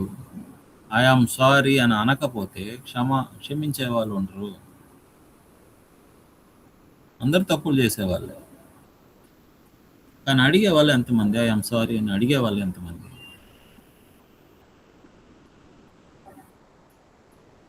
కాబట్టి ఒప్పుకోవడం అనేది చాలా చాలా అవసరమైనటువంటి కార్యక్రమం అనమాట. బాప్తీసానికి ముందు మారు మనసు పొందుతున్నామని తెలియజేయడం ఎంత అవసరమో ఒప్పుకోవడం కూడా అంతే అవసరం. పాపిని అని ఒప్పుకుంటే ఆ పాపాల కోసం యేసుక్రీస్తు వారు ఇక్కడికి వచ్చాడు భూమి మీదకి. ఆయన నీ పాప భారాన్ని ఆయన మోసాడు అని విశ్వాసాన్ని మనం అక్కడ ఒప్పుకొని తీరాలి. అప్పుడే బాప్తిసానికి మనం అర్హులవుతాం. చూడండి, బాప్తిసం అనేది జస్ట్ నీళ్ళల్లో ముంచి లేపబడేటువంటి ఒక కార్యక్రమం, అది అంతే. కానీ దీని వెనక ఎన్ని జరగాలో చూడండి. ఇన్ని జరిగితేనే ఎంతమంది బాప్తిసానికి పోయే ముందు ఏడ్చుకుంటూ వెళ్ళారు?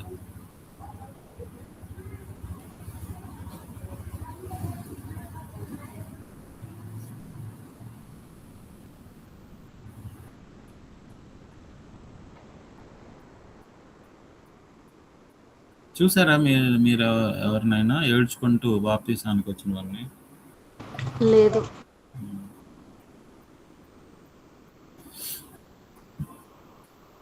వాస్తవానికి అది జరగాలి. అది జరిగితే లైఫ్ చేంజ్ అవుతుంది. చేంజ్ అవడానికి ఎన్ని అవకాశాలు ఇచ్చినా అవి అర్థవంతంగా ఉంటాయి అలాంటి వ్యక్తికి.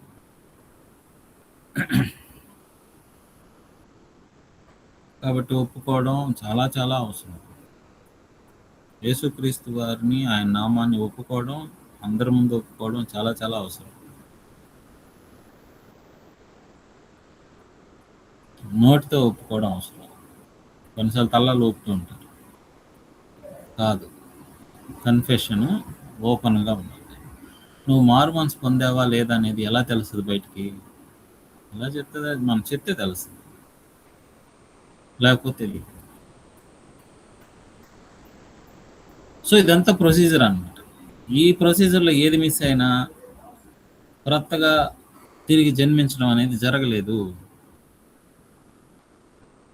అని మనం అర్థం చేసుకోవాలి. సో దానికి సంబంధించి కూడా మీకు దాంట్లో నోట్స్ ఉన్నాయి, మీరు మళ్ళీ అయినా దాన్ని చదవచ్చు. పాపాన్ని ఒప్పుకుంటేనే మనం తిరిగి దేవునితో సంబంధాన్ని, రిలేషన్షిప్ని కొనసాగించడానికి అవకాశం ఉంటుంది, లేదంటే. So 5th and final step procedure ఏంటంటే లాస్ట్లో బాప్తిసం పొందడం. ఇది ప్రతి వ్యక్తి కూడా దీన్ని జరిగించాల్సిన అవసరం ఉంటుంది. అంటే బాప్తిసం అనేది నీ విధేయతని కనపరిచేటువంటి కార్యక్రమం.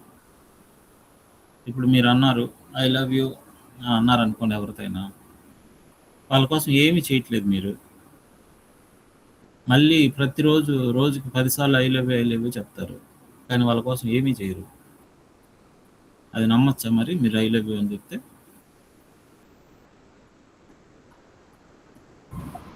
నమ్మకూడదు. నమ్మాల్సిన అవసరం కూడా లేదు. చెప్తున్నావు, నోటితో చెప్తున్నావు ఐ లవ్ యూ అని, కానీ ఏం చేయటం లేదే.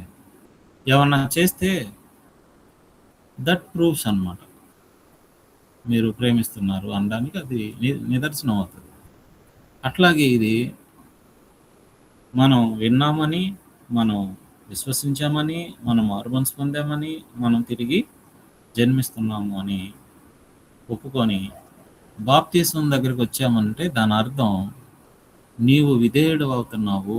ఏది విన్నావో దానికి విధేయుడు అవుతున్నావు, ఏది విశ్వసించావో దానికి విధేయుడు అవుతున్నావు, ఏది మారుమనసు పొందావో దానికి విధేయుడు అవుతున్నావు, ఏది ఒప్పుకున్నావో దానికి విధేయుడు అవుతున్నావు అని నిన్ను నీవు కనపరుస్తున్నావు. అది జరుగుతుందన్నమాట బాప్తీసం. సో నమ్మిన వానికి, నమ్మి బాప్తీసం పొందిన వాడు రక్షించబడును, నమ్మని వానికి శిక్ష విధించబడును అన్నది. దీంట్లో చాలా కాంట్రవర్సీలు ఉన్నాయి. మళ్ళీ ఇదేంటండి, మరి సిలువలో సిలువేసినప్పుడు ఒక ఇరువైపులా ఉన్నటువంటి వారిలో ఒక దొంగ ఆయన బాప్తీసం పొందినాడా, ఆయన మరి పరదేశంలో నువ్వు ఉంటావని యేసుక్రీస్తు వారు ఎందుకు చెప్పారు, బాప్తీసం అంత అవసరమా అని ప్రశ్నించే వాళ్ళు కూడా ఉన్నారు ఈరోజు. బాప్తీసం చాలా చాలా అవసరం. అతనికి అంత సమయం లేదు, యేసువారి కళ్ళ ముందే అతను కూడా చనిపోబోతూ ఉన్నాడు. కాబట్టి ఆయన దిగొచ్చి బాప్తీసం పొందే పరిస్థితి లేదు.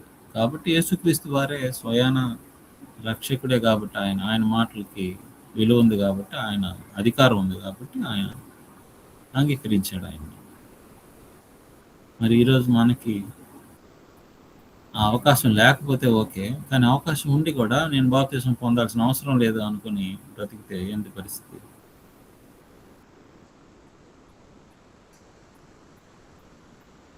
కాబట్టి బాప్తీసం అనేది ఖచ్చితంగా జరిగి తీరాల్సింది.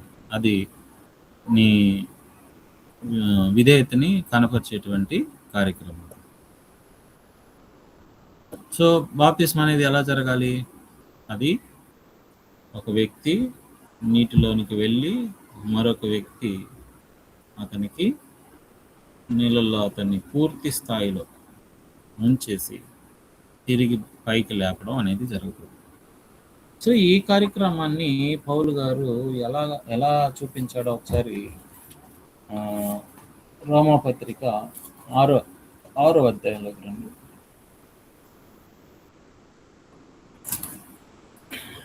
అంటే ఈ ప్రోగ్రామ్ ఏం చూపిస్తుంది అనేది మనం అర్థం చేసుకోవాలి. 6వ అధ్యాయం 1 నుంచి చదవండి.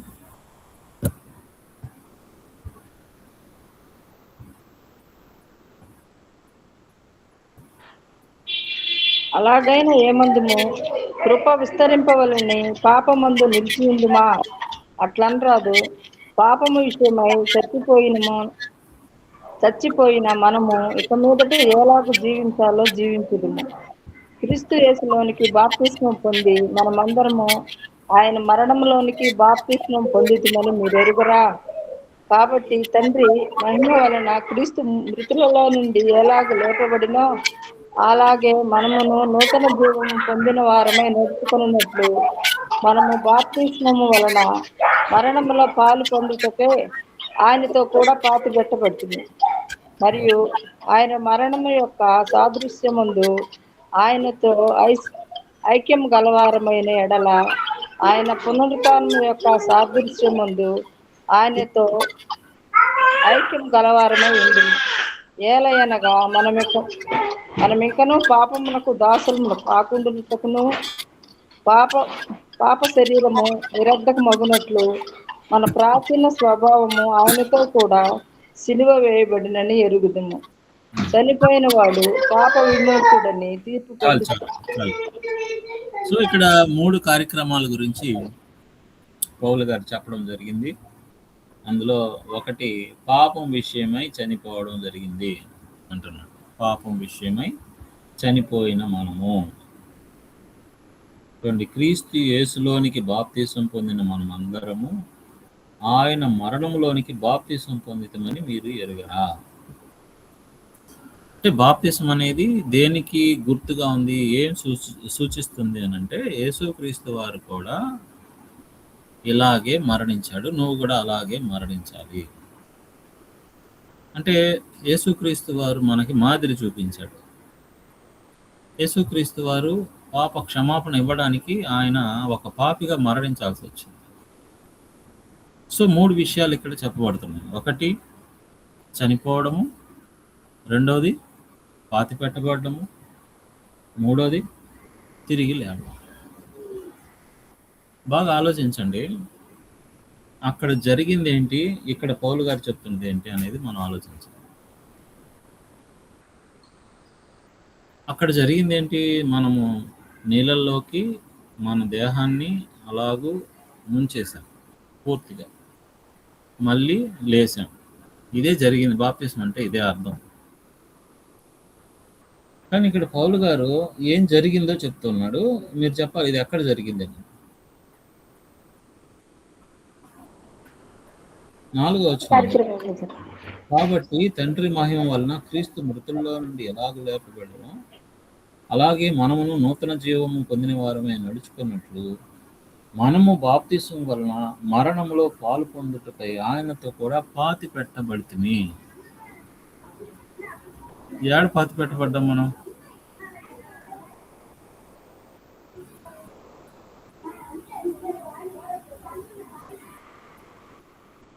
పాపం విషయమై చనిపోయిన మనము. 2వ వచనంలో మీరు చచ్చిపోయారు అంటున్నాడు, పాతి పెట్టబడ్డారు అంటున్నాడు. జరిగాయి అవి?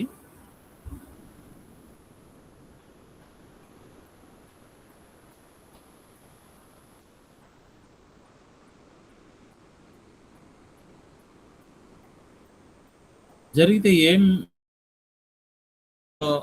ఇవి జరిగాయని నిర్ధారణ చేయగలుగుతాం మనం?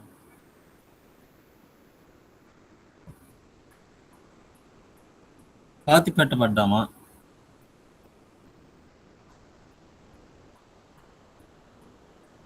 చనిపోయామా? దేనికి సంబంధించినటువంటి భావాలు ఇవి? వాస్తవానికి వాళ్ళ జరిగింది ఏంటి? జస్ట్ మనం నీళ్ళలోకి ముంచబడ్డాం, లేపబడ్డాం, అంతే కదా. మరి ఇన్ని అర్థాలు ఎక్కడున్నాయి, ఎక్కడ జరిగినాయి ఇవి? పాతి పెట్టడం జరిగిందా బాప్తిసంలో?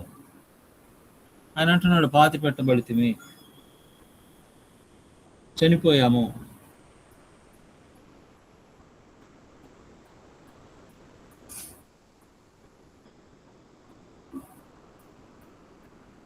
ఎక్కడ జరిగాయి ఇవి? ఎక్కడ జరగాల్సినవి ఇవి? పాతి పెట్టబడితే మనం ఆడ ఉండాలి కదా. ఇప్పుడు చూడండి, ఎవరైనా చనిపోతే తీసుకెళ్ళి సమాధుల తోటలో గుంట తవ్వి పూడుస్తున్నారు. కొంతమంది డబ్బులు ఉన్న వాళ్ళు ఏం చేస్తున్నారంటే సమాధి కట్టుకుంటున్నారు దాని మీద. పాతి పెట్టబడ్డం అంటే అదే కదా, మామూలుగా జరగాల్సింది అదే కదా. కానీ ఇక్కడ ఏం జరిగింది? నీళ్ళల్లో అలా ముంచి లేపేసినారు, అంతే కదా. మరి పాతి పెట్టబడ్డం అనేది ఎక్కడ జరిగింది? ఎక్కడ జరగాల్సిన పని? ముందే పాతి పెట్టబడ్డాడు.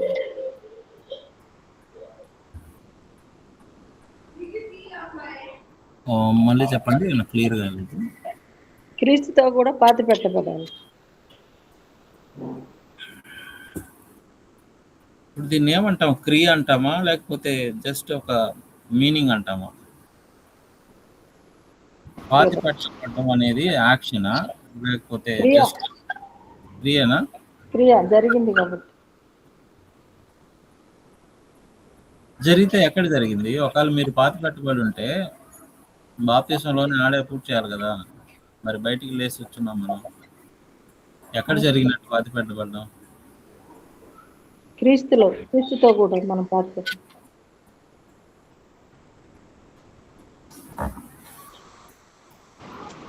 మనం మారు మనసు పొందినప్పుడు ఒప్పుకుంటాం కదా అంకుల్, అక్కడే మనం అక్కడే మన పాపాలు పాతి పెట్టబడ్డం అని అనుకుంటున్నాం. అంటే మీరు లోపల జరిగితే జరిగినట్టేనా? మనలో అది జరుగుతుంది. ఓకే, ఇది బయటికి జరిగేది అయితే కాదు కదా. అవును. బయటికి జరిగితే ఎప్పుడో మనం చనిపోయి ఉండాలి, కానీ చనిపోలేదు మనం. కానీ ఇది ఎక్కడ జరగాల్సిన పని? లోపల. లోపల జరగాల్సిన పని. మరి లోపల జరిగితే బయట జరిగినట్టేనా? అంటే పౌలు గారు ఏం చెప్తున్నాడు చూడండి, పెద్దేదో క్రియలాగా చెప్తున్నాడు. పాతి పెట్టబడ్డాము, ఎక్కడ జరిగింది అది? చనిపోయాము, ఎక్కడ జరిగింది అది? లేచాము తిరిగి అన్నాడు, ఎక్కడ జరిగింది అది? నీళ్ళలో బాప్తిస్మం ద్వారా.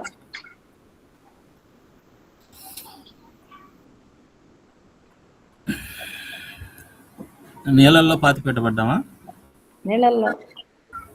నీళ్ళలో ఎవరైనా పాతి పెడతారా? నీళ్ళల్లో అంటే బాప్తిస్మం ద్వారా. కన్ఫ్యూజ్ అవ్వకండి. అంటే పాతి పెట్టబడ్డం అనేది ఎక్కడ జరగాల్సిన పని అంటున్నాను. చనిపోవడం అనేది ఎక్కడ జరగాల్సిన పని? మనలో తిరిగి జరగాల్సింది. లేయడం అనేది ఎక్కడ? మనలో అది జరుగుతుంది. లోపల జరగాల్సిన పని అది. మరి లోపల జరిగితే జరిగినట్టేనా? అంటే ఒక క్రియ బయటికి రాలేదు, కానీ లోపల జరిగింది, జరిగినట్టేనా? జరిగినట్టే. ఎలా చెప్తారు లోపల జరిగితే జరిగినట్టని? విశ్వాసం.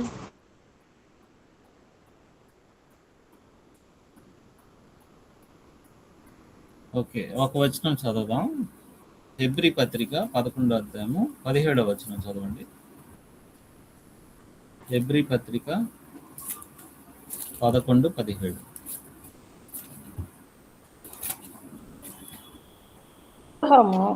అబ్రహాము శోధింపబడి విశ్వాసమును బట్టి ఇస్సాకును బలిగా అర్పించును. ఎవడు ఆ వాగ్దానము సంతోషంతో 17. అబ్రహాము శోధించబడి విశ్వాసమును బట్టి ఇస్సాకును బలిగా అర్పించెను. ఇస్సాకును అబ్రహాము బలిగా అర్పించాడా? అర్పించలేదు.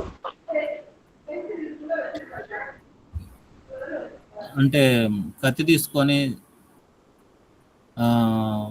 అంటే బలిగా ఇచ్చాడా? లేదు, ఇవ్వలేదు. మరి ఇక్కడేంది వాక్యం ఎలా చెప్తుంది? 17వ వచనం. ఆల్రెడీ అతను డిసైడ్ అయిపోయారు, ఇచ్చేసాను అని, దేవునికి ఇంక ఇచ్చేసాను అని ఆల్రెడీ డిసైడ్ అయిపోయారు కనుక. లోపల జరిగితే బయట జరిగినట్టేనా? లోపల జరిగింది అది. అంటే తన మనసులో, తన హృదయంలో దేవునికి బలిగా అర్పించేయాలి అనుకొని కట్టెలు తీసుకున్నాడు, సేవకులను తీసుకున్నాడు, బయలుదేరేశాడు. అది ఆయనకున్న విశ్వాసం. తండ్రే చూసుకుంటాడు మనం ఏం చేసిన. నీ సంతానం ఇస్కరేలు వల్లే విస్తరింపజేస్తామన్నప్పుడు, తన ప్రియకుమారునే బలిగా ఇమ్మన్నప్పుడు తండ్రే చూసుకుంటాడన్న ఒక విశ్వాసం ఆయనకుంది కాబట్టి. అంటే బలిగా అర్పించను అన్నాడు కదా, అది ఎక్కడ జరిగింది? యాక్షన్ ఎక్కడ జరిగింది అంటున్నాను. ఫిజికల్ గా జరిగిందా, లోపల హృదయంలో జరిగిందా? హృదయంలో జరిగితే జరిగినట్టేనా? అంటే ఆల్రెడీ అతను డిసైడ్ అయిపోయారు, ఆల్రెడీ ఇచ్చేసినట్టుగా. అదే నేను అంటుండేది, ఒకవేళ లోపల జరిగితే జరిగినట్టేనా? జరిగినట్టే. అంటే ఈ లాంగ్వేజ్ ని మనం అర్థం చేసుకోవాలి. పౌలు గారు ఏమంటున్నారు? మనం చనిపోయాము అంటున్నారు. ఎక్కడ చనిపోయాము? మన నీళ్ళలోకి తీసుకెళ్లారు, జస్ట్ ముంచారు, లేపారు, బయటకు వచ్చేసాం కదా. చనిపోయాము అంటే ఏడ జరిగిన క్రియ ఇది? పాతి పెట్టబడి తిమ్మి అన్నాడు. ఎవరు పూడ్చిపెట్టారు మనల్ని? ఎవరు మట్టి పోసారు మన మీద? ఎక్కడ జరిగింది అసలు ఈ క్రియ? మనకు అర్థమవుతుంది, ఇది బయట జరిగింది కాదే, జస్ట్ నీళ్ళల్లో మనల్ని ముంచి లేపారు అంతే కదా. కానీ లోపల ఎక్కడ జరిగింది చనిపోవడం అనేది? ఎక్కడ జరిగింది పాతి పెట్టడం అనేది? ఎక్కడ జరిగింది తిరిగి లేయడం అనేది? లోపల జరిగింది. లోపల జరిగిన యాక్షన్ ఇది. మరి లోపల జరిగిన యాక్షన్ బయటికి యాక్సెప్టెడ్ అవుతుందా? దీనికి ఎగ్జాంపుల్ చూసాం మనం.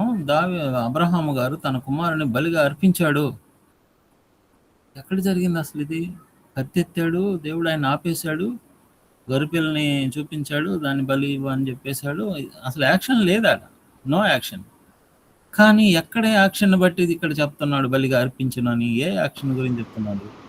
లోపల జరిగిందని బట్టి, ఇన్నర్లో జరిగినటువంటి యాక్షన్ గురించి చెప్తున్నాడు దేవుడు. బలిగా అర్పించాడు. ఓకే. లోపల జరిగితే బయటికి యాక్సెప్టెడేనా అంటే ఇంకొక వచనం చూద్దాం. మత్తయి సువార్త 5వ అధ్యాయము 27వ వచనం చూడండి.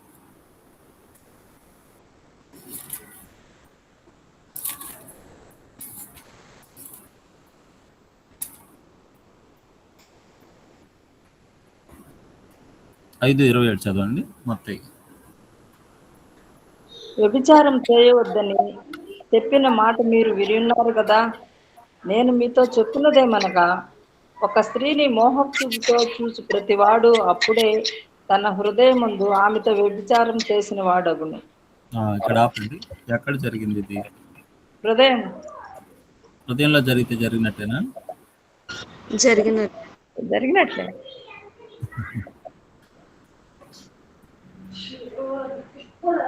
యోహాను సువార్త 8:1 నుంచి చూస్తే ఒక స్త్రీని వ్యభిచారంతో పట్టబడిందని చెప్పి తరుముకుంటూ వచ్చారు రాళ్ళు రువి చంపడానికి. అవునా? ఉందా? గుర్తుందా మీకు సన్నివేశం? ఓకే. ఇప్పుడు యేసుక్రీస్తు వారు మీలో ఎవరు పాపం చేయలేదో వాళ్ళు మొదట రాయి వేయండి అన్నాడు. ఎంతమంది ఉన్నారు అక్కడ? చాలా మంది ఉన్నారు. రాయి వేయడానికి ఉన్నారా? రాయి వేయడానికి ఉన్నారు, బట్ ఎవరు వేయలేదు. ఎవరు లేరు, రాయి వేయడానికి ఎవరు లేరు. అంటే ఇప్పుడు వాళ్ళ దృష్టిలో వాళ్ళు వ్యభిచారంతో పట్టుబడింది కాబట్టి ఆవిడని రాళ్ళ రూపి చంపాలని చెప్పి, అంటే యాక్షన్ బయట జరిగి ఒక వ్యక్తిని రాళ్ళతో కొట్టి చంపాలంటే అప్పుడు వాళ్ళ కనీసం 2-3 సాక్షులు ఉండాలన్నమాట. అంటే ఆవిడ వ్యభిచారం చేస్తూ పట్టబడి 2-3 సాక్షులు చూసి నిర్ధారించారు కాబట్టి ఆవిడని ఎలాగైనా చంపేయాలని చెప్పి తరుముంటూ వస్తుంది. ఎంతమంది రాళ్ళు వేసారు ఆవిడ పైన అక్కడ యేసుక్రీస్తు చెప్పినప్పుడు? ఎవరు లేరు. అంటే ఏం జరుగుతున్నట్టు అందరి జీవితాల్లో? పాపం జరుగుతుంది. పాపం జరుగుతాం. వాళ్ళందరూ కూడా ఒకవేళ నేను రాయేస్తాను అని ఎవరైనా ముందుకు వస్తే వాళ్ళ గురించి యేసుక్రీస్తు వారు చెప్పడానికి రెడీగా ఉన్నాడని వాళ్ళకి అర్థమైంది. ఓ మా గురించి రాస్తున్నాడు అంటే ఆయన చెప్పేస్తాడు. ఇప్పుడు నేను ఏ సమయంలో ఎప్పుడు నేను వ్యభిచారం చేశాను చెప్పేస్తాడు. ఇది ధర్మశాస్త్రం క్రియలను బేస్ చేసుకొని ఉంటుంది. కానీ కొత్త నిబంధన అలా కాదు. లోపల నీ హృదయంలో ఏం జరుగుతుందో దాని గురించే, అక్కడ జరిగే యాక్షన్ గురించే చెప్తుంది. ఒక స్త్రీని మోహపు చూపుతో చూచు ప్రతివాడు అక్కడే ఆమెతో వ్యభిచారము చేసిన వాడు అగును. ఇది ఎక్కడి నేరం? ఇది అసలు ఇంకా జరగనే లేదు, కానీ జరిగినట్టు నిర్ధారణ అయిపోయింది. ఇక్కడ నేను ఎవరిని చంపలేదు, కానీ ఇప్పుడు నా మీద నరహత్య దోషాన్ని మోపుతున్నారు. అంటే కోపడితేనే తీసుకొచ్చి జైల్లో ఓన్లో నిలబడాలంటున్నాడు ప్రభు వారి పైన 21లో. నేను చంపలేదండి, నువ్వు చంపాల్సిన అవసరం లేదు. కోపడితే చంపినట్టే, ద్రోహి అంటే చంపినట్టే. ఇదేంది ఇది? నేను చంపలేదు, నేను వ్యభిచారం చేయలేదండి, నువ్వు చేయాల్సిన అవసరం లేదు, చూస్తే చాలు.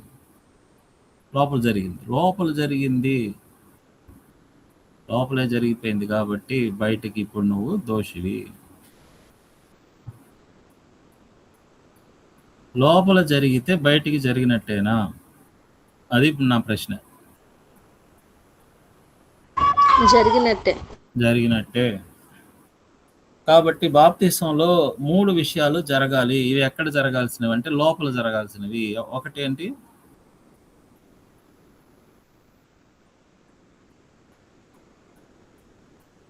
మరణం, సమాధి, పునరుత్థానం. నువ్వు చచ్చిపోవాలి. ఏం ఒకరిద్దరే ఆన్సర్స్ ఇస్తున్నారు, మిగతా వాళ్ళు సైలెంట్ వింటున్నారో లేదు? వింటున్నాం సార్.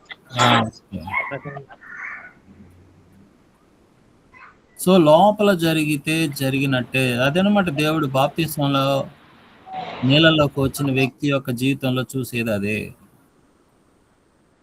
నిజంగానే ఇతను పాపం విషయంలో నాకు పాపానికి సంబంధం లేదు అని విడాకులు తీసుకొని వచ్చాడా లేదా? ఆ విషయంలో చచ్చిపోతున్నాడా లేదా? చచ్చిపోయాడా లేదా? అదనమాట దేవుడు చూస్తుంది. అంటే దేవునికి ఇక మీదట అయిష్టమైంది ఏది నేను చెయ్యను అని నిర్ధారణ చేసుకున్నాడా? అది చనిపోవడం అంటే. పాతిపెట్టడం అంటే అర్థం ఏంటి? ఇంకెన్నడూ ఆ పాపాన్ని తిరిగి ఇంకెన్నడూ దాని జోలికి పోను అనేటువంటి నిర్ణయం జరిగిందా? ఆ నిర్ణయాన్ని అన్నమాట ఇక్కడ పౌలు గారు పాతిపెట్టబడ్డాము అంటున్నాడు. సో ఈ 3 జరగాలన్నమాట బాప్తిసంలో.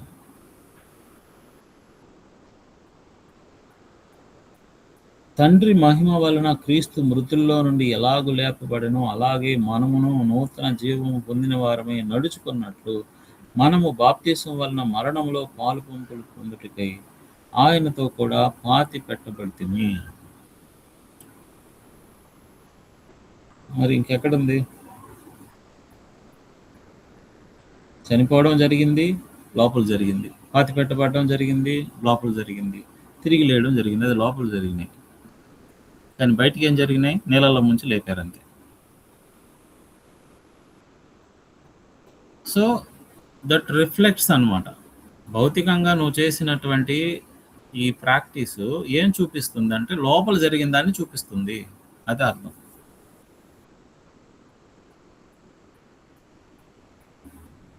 సో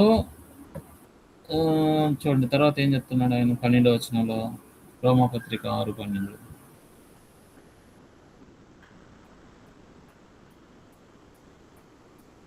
కాబట్టి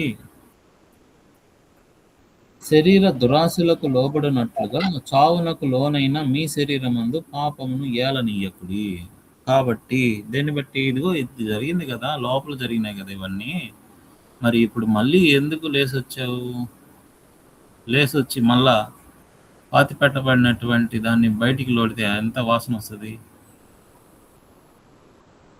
జరగకూడదు కదా, లోపల జరిగిపోయింది కదా. నాకు పాపం విషయంలో మరణం జరిగిపోయింది, పాపం విషయంలో పాతి పెట్టబడడం జరిగిపోయింది, నూతన జీవం కలిగి కొత్తగా బ్రతకడానికి అవకాశాలు పొందడానికి తిరిగి లేచావు కదా. మరి అలాగే ఉందా లైఫ్? ఏదైనా చేంజెస్ వచ్చాయా? మళ్ళీ వెళ్ళిపోయినావా వెనక్కి? మళ్ళీ వెళ్ళే అవకాశం ఉందండి? ఒకసారి బాప్తిసం పొందిన తర్వాత ఒక వ్యక్తి మళ్ళీ పాపంలో పడిపోయే అవకాశం ఉందా? లేదంటే ఉంది. ఓకే, లేదు అంటున్నారు కదా. దేన్ని బట్టి? పోకూడదు అనుకో, అయితే మనిషి వెళ్ళిపోతాడు సిచ్యువేషన్ వల్ల. అంటే ఇప్పుడు బాప్తిసం పొందిన ప్రతి ఒక్కరూ పరలోక రాజ్యం వెళ్తారా? కాదనుకో, కొన్ని మందిలే వెళ్తారు. దాని అర్థం ఏంటి? బాప్తిసం పొందారు అర్థం ఏంటంటే నీకు అవకాశం ఇవ్వబడింది,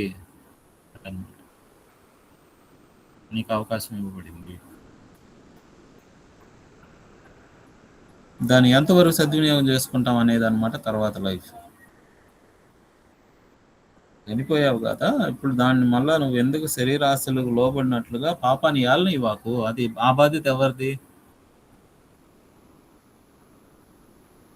మనది.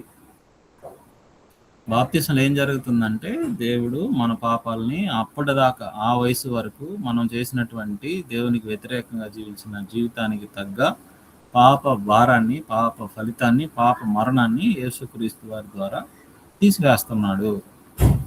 అదే జరిగిందండి. స్వభావం తీసివేయబడటంలో స్వభావం అలాగే ఉంది. అందుకని మళ్ళీ పాపం చేసే అవకాశాలు ఉన్నాయి మనకి.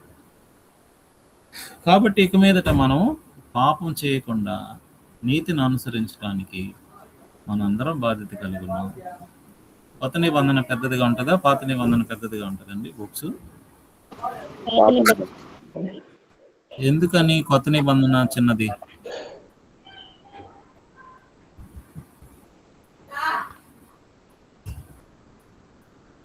పాత నిబంధనలో ఆచారం ఎక్కువగా ఉంటుంది.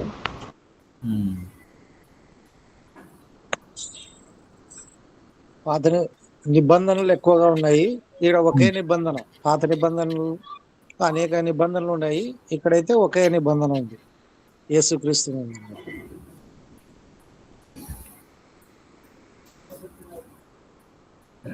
అంటే నాకు ఎట్లా అర్థమైందంటే,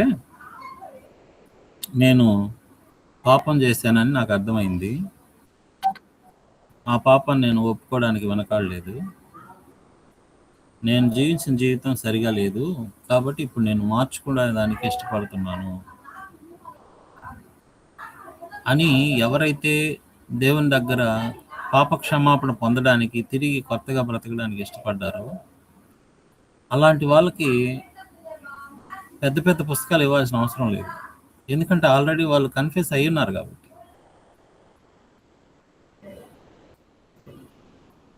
పాపాన్ని ఒప్పుకున్నటువంటి వ్యక్తికి పాపం అంటే ఏందో తెలుసు కాబట్టి ఒప్పుకున్నాడు. అలాంటి వ్యక్తికి ఇంక మళ్ళీ మొదటి నుంచి నేను అన్ని చెప్తాను నీకు అని అంటే అంత అవసరం లేదు. నేను ఆల్రెడీ ఒప్పుకున్నాను. పాపాన్ని ఒప్పుకొని క్రొత్తగా బ్రతకతానని ఇష్టపడినటువంటి వ్యక్తికి ఏమిస్తే సరిపోద్ది? నియమాలు ఇస్తే సరిపోద్ది. ఆ నియమాలు ఇచ్చారనమాట కొత్త నిబంధనలు.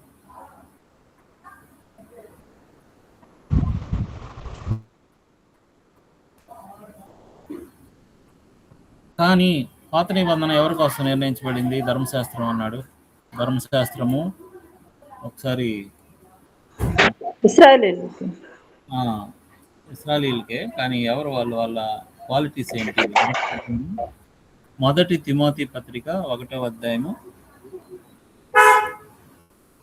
8వ వచనం నుంచి చూడండి, 11వ వచనం నుంచి అయినా, లేదా 8, 11 కలిసి ఉన్నాయి. అయినను శ్రీమంతుడగు దేవుడు నాకు అప్పగించిన ఆయన మహిమగల సువార్త ప్రకారము ధర్మశాస్త్రము ధర్మ విరోధులకును, అవిధేయులకును, భక్తిహీనులకును, పాపిష్టులకును, అపవిత్రులకును, మత దూషకులకును, పితృహంతకులకును, మాతృహంతకులకును, నరహంతకులకును, వ్యభిచారులకును, పురుష సంయోగులకును, మనుష్య చోర్లకును, అబద్ధికులకును, అప్రమాణికులకును, హితబోధకు విరోధి అయిన వాడు మరి ఎవడైనాను ఉండిన ఎడల అట్టివానికి నియమింపబడును గాని నీతిమంతునికి నియమింపబడలేదని ఎవడైనా ఎరిగి ధర్మానుకూలముగా దాన్ని ఉపయోగించిన ఎడల ధర్మశాస్త్రం మేలైనదని మనం ఎరుగుదుము. ఎవరికి ఇచ్చారు ధర్మశాస్త్రం? ఎవరికి ఇచ్చారంటే ఇదిగోండి ఇలాంటి క్వాలిటీస్ ఉండే వాళ్ళకి ఇచ్చాడు ధర్మశాస్త్రం. Very bad qualities. సో ఈ క్వాలిటీ ఉండేవాడికి ఇంత పెద్ద పుస్తకం కావాలి. కానీ ఎవరైతే పాపాన్ని ఒప్పుకొని బాప్తిసం పొంది నీతిమంతుడిగా జీవించడానికి ఇష్టపడ్డారో వాళ్ళని దేవుడు నీతిమంతులుగా ఎంచాడు. నీతిమంతులైనటువంటి వారికి ఎంత పెద్ద పుస్తకం కావాలి? ఇప్పుడు నీతిమంతులుగా ఎంచబడిన వాళ్ళకి ఎంత పెద్ద పుస్తకం కావాలి? పెద్ద పెద్ద పుస్తకాలు ఏం అవసరం లేదు. ఎందుకంటే you already confessed your sin అనమాట. ఇక మీద నేను బ్రతకుతానని ఒప్పుకున్నావు కాబట్టి నీ మీద ఇప్పుడు ప్రభుత్వం చేయాల్సిన అవసరం లేదు. నీ మీద నువ్వే ప్రభుత్వం చేయాలి. అది పౌలు గారు చెప్పింది. శరీరాన్ని ఏలనీయకుడి, పాపాన్ని మీ శరీరంలోకి వచ్చి ఏలనీయద్దు. ఆ బాధ్యత ఎవరిదంటే మీదే. ఎందుకు అంటే నువ్వే కదా ఒప్పుకున్నావు అది పాపం అని.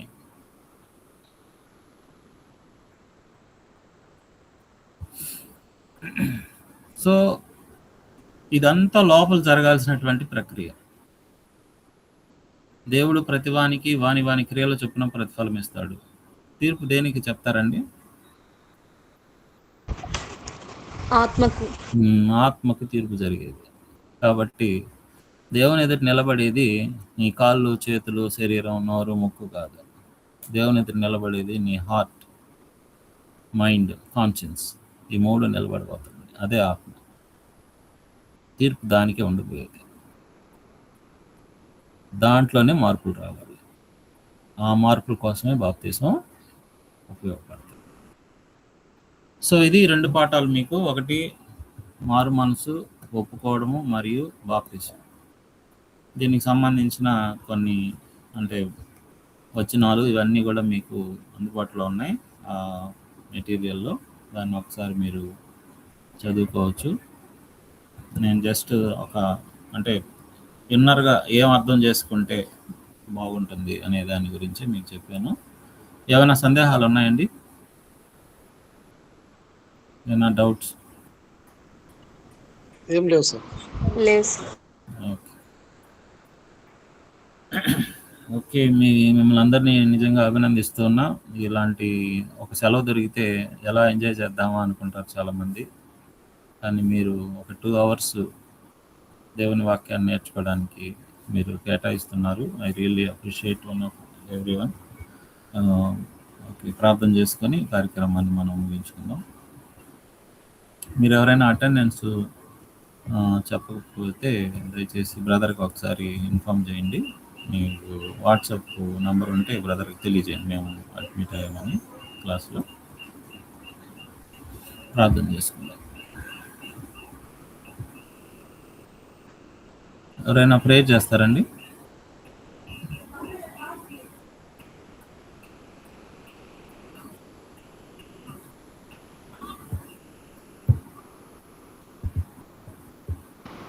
నేను చేస్తాను.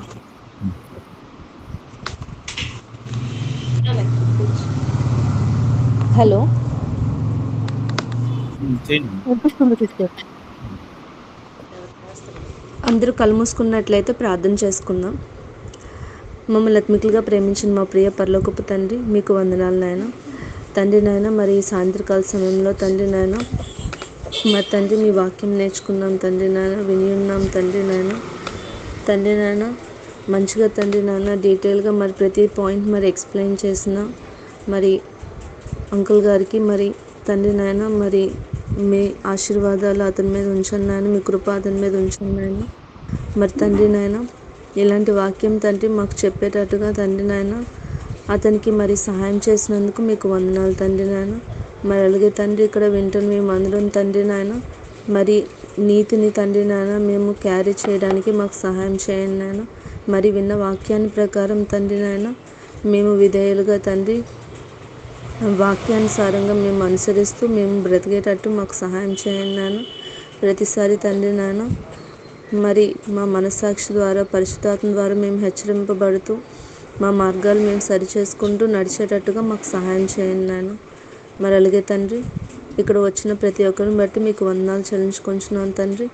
ఇంకా రాని వాళ్ళు ఎవరైనా ఉంటే మరి నెక్స్ట్ వీక్ నుంచి వాళ్ళు కూడా జాయిన్ అయ్యేలాగా సహాయం చేయండి నాయన.